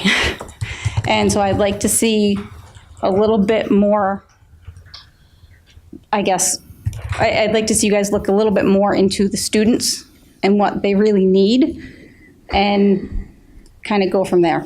But I would like you to just take a little bit bigger look at not getting rid of as many teachers and funding special education better, because we are lacking in those departments, in my opinion, and a lot of other parents' opinions who are also fighting to get their children what they need. Okay, thank you. Are there any other public comments? We will have committee comment, Cheryl. You didn't have to go down there. It's on the agenda. Well, I'm speaking as a member of the public, Cheryl Gannon from Kingston. I just wanted to say that I appreciate the work that the administrators have put into answering the questions here and helping to clarify things. And I appreciate Superintendent Ambrose's perspective as someone coming from the outside, not only from outside of our district, from outside of our state. And the comments that he made, that he has observed about the lack of trust in this community and lack of collaboration to work towards bettering our schools and work towards ensuring that the public understands and supports what's needed for our schools. Our schools and the children here are what make up our community. And if there's a lack of trust, these problems that we're seeing with students turning to alcohol and drugs are only going to increase. And there's no money amount that you can put on that. That's going to destroy our community and our families here. So we do need to look at a balance, and we do need to work on ways to come together and learn to trust each other. So that perspective I appreciate, because many of us here in the room have been embroiled in it for many years, and sometimes we lose that perspective, and it's good to hear what someone from the outside has to see and their opinions on that. Thank you. Are there any other public comments? Are you? Yeah, I don't think we have a school board comment in regard to. Yes, you do have school board comment, because you're a guest here. We're not cutting you off. No, it's all good. Corey Mason Newton. I'm actually really directing this to the Budget Committee anyways. I want to applaud and thank all of you on asking many questions to our school district leadership team that are operations related. Not only that, that are also acting on your behalf as fiduciary agents for our communities. I'm gonna ask you a favor. When you go through and look at the budget, disseminate the answers that you've heard this year, last year, and the years before, think about every decision that you're making and how is that building community and culture. I'm gonna ask you a favor for every decision and every time you go ahead and say, do we need this, do we not need this? Are you building up student outcomes? Everything that this school district's about is about increasing outcomes, is about going ahead and building the leaders of tomorrow. You guys are helping us out with that process. And if you go ahead and remove things that are really important, I hope you understand the impacts of that. So if you don't know what the impacts of those student outcomes are, we didn't do a good enough job in asking the questions. So I'm going to ask you, again, a favor. Do you want to continue to build your community culture? And when you reduce things, are you doing that? Thank you, guys. Thank you, leadership. Are there any other public comments? Okay, committee comments. Yes. Actually, I'm addressing this to the administrators that were here this evening. Okay. A lot of the comments and questions that you saw this evening were not based on specifically your budget presentation, but the past culture of distrust and attempts at sabotaging the work of people that are elected officials. And so don't take it personally when somebody challenges something that actually happened last year, but this is our first chance to ask a question about how last year's budget was handled. And hopefully this year, once we get through the budget process, deliberative session, elections, and a budget is either voted up or down, the budget committee will have a chance to meet at that point and say, be proactive in next year and say, you know, we have concerns in this area, we'd like to see them addressed or not. But rather than waiting until October or November, when it's reactive, I would rather see us be proactive. I mean, we had a member in the past who said, you know, she hadn't signed up to attend anything more than maybe 4 or 5 meetings per year. I spend a lot of my life at meetings. I will make the time to be able to have some more meetings so that we can start earlier in the process. Okay. Any other comments? Cheryl. Question about the pivot table that we received, the Excel spreadsheet. Was there going to be an offer of some training for us on how to use that? Because I'm finding it very overwhelming. I'm not really sure how to use that. Is that something that you have time to sit with Cheryl if she were to make an appointment with you to kind of go through it a little bit? Connect with me. Does everybody else understand it? I can help out if you'd like. I'm pretty good at that Well, stuff. it would be nice if there were 2 or 3 people who would like some support. I'm not asking for personal. Oh, hey. Yeah. 2 or 3 of you can come and sit down. Look, if it was only one person, we're happy to help you out. We're here to support everyone in getting the information that they need to successfully adopt a budget. But if there are 2 people or 3 people who have the same question, then if you could make a simultaneous appointment, that'd be awesome, because it just saves Michelle hours.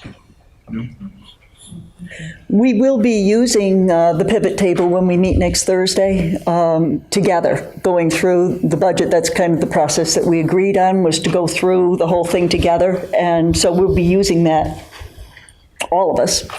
So, you know, if you can get your familiarity with it in between now and then, that would probably be helpful to you.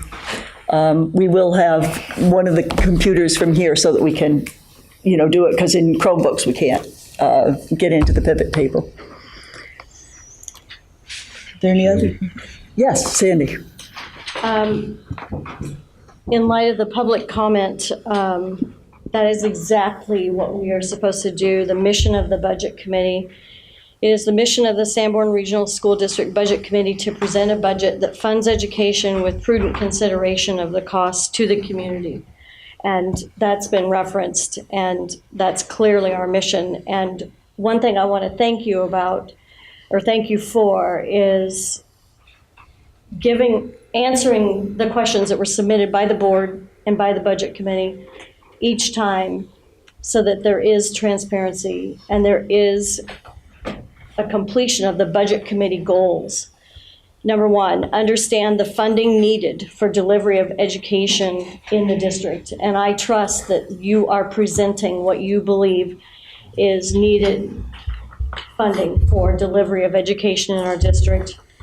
I appreciated your last slide, you know, with what you would add back in. That's very helpful. And number 2, prepare a budget that is reflective of the costs to meet those goals. And I trust that you're doing that for us so that we can do our job. And number 3, communicate depth of investigation and reasoning to the citizens in the community. I appreciate that that is one of your goals as well, you know, and all the work that you folks have put in. And I know it's your job, but we can't do our mission or accomplish our goals if we can't work together with you. And I sincerely appreciate that happening. Yeah, Corey. One, round of applause and thank you to the leadership team, all this administrative assistants and all who weren't here today, who have put all the work in. I'm assuming, it took us how many hours to get through 70 some odd questions? A lot. I'm assuming that those 70 some odd questions took a couple weeks, over a fair amount of time and energy, especially through a holiday season. So applause to you, and thank you again for the questions. Congratulations to our community coming together. Thank you. Just one more question on, so our next meeting is next Thursday. If we have additional questions, because we were asked not to ask certain types of questions tonight, should we submit those to you? Please. I just want to be clear, though. Another full round of 78 questions. It took 2,000 hours to answer those. Okay? There won't be anything like that. We can't do another slide deck like this again, like that. I just want to be careful, because I'm saying questions were supposed to be submitted about the budget by last Monday. If there's a follow-up question to one of these questions that we couldn't get to tonight, I would entertain answering that, but I cannot support another full round of questions. It's just too much time. I don't believe that you would be having that. I think that there were a couple of questions that, needed some more that I know. I'm just saying I can't do this again. Yeah. Yeah, I just wanted to be nice, I don't want to. Submit that as a question. Right. Say that again? Right. There were a couple that we were asked to please resubmit. Yeah, So yes, we'll be those doing ones that. we're happy to, follow-ups, we're happy to help, Yeah. It's No just- new questions. Yeah, we couldn't go another round of this. I don't think there's much left that would be able to be, that would still be asked. And is there a date? As soon as possible, please. Yeah. No later than end of the day, Monday. Okay, because we need to know when to submit them to our chair. Yeah, if you get them to me by Sunday night, then I'll be able to get them to Superintendent Ambrose first thing on Monday. And That would be great, because then we can work on them and get them out to you. Jim? Yeah, I just want to reiterate what's been said and thank the superintendent and the business manager and the leadership team for all the thorough effort and investigation that it took to pull all this information that wasn't particularly accessible to you. Thank you. And do the presentation and the incredible amount of thought on how to do a budget that will serve the community, will serve the schools, and help the children, and also focus on areas of improvement that, the kids definitely need, and how to pay for all of that. I've sat through many budget committee and school board meetings over the years, and this is by far the most thorough effort that I've ever seen. And I think the community as well can be proud of the work that's being done here. And thank you very much. Welcome. Any other comments? You folks, I don't have anything left to say myself. You guys have said it all. I'd like once again to thank both of you and to thank all of you out here for all the work that you put in on these and the input also from the public. So, yes. I was thinking of closing our portion of the meeting. Please. Okay. There's one thing that I was remiss about. I realized halfway through, Taryn Lytle is not here, school board member. I'm sorry about that. I should have told you at the beginning. Okay? All right. Okay, so as far as the school board, any other things you want to bring up, school board? I move for adjournment. Well, no, I have a few more things to do, Larry. I know you want to go. Sorry, I just have the announcements and we'll be out of here. Okay, the next Sanborn Regional School Board meeting will be held Wednesday, December 6, 2017, from 6 to 9 p.m. in the library at the Sanborn Regional High School, 17 Danville Road. I will let you talk about the budget committee. Now I will take, Larry, a motion. So moved. Larry Heath made a motion. Second. Corey Mason, easy to write to Jim Baker, I guess, made the second. Any discussion? Could I have Jim Baker? Yes. Larry? Corey? Yes. Pam? I'm for it. That's unanimous. Okay. We are adjourned. Move to adjourn. Jim Doggett, second. Sandy? All in favor? All right, meeting's adjourned. Thank you, folks. I'm still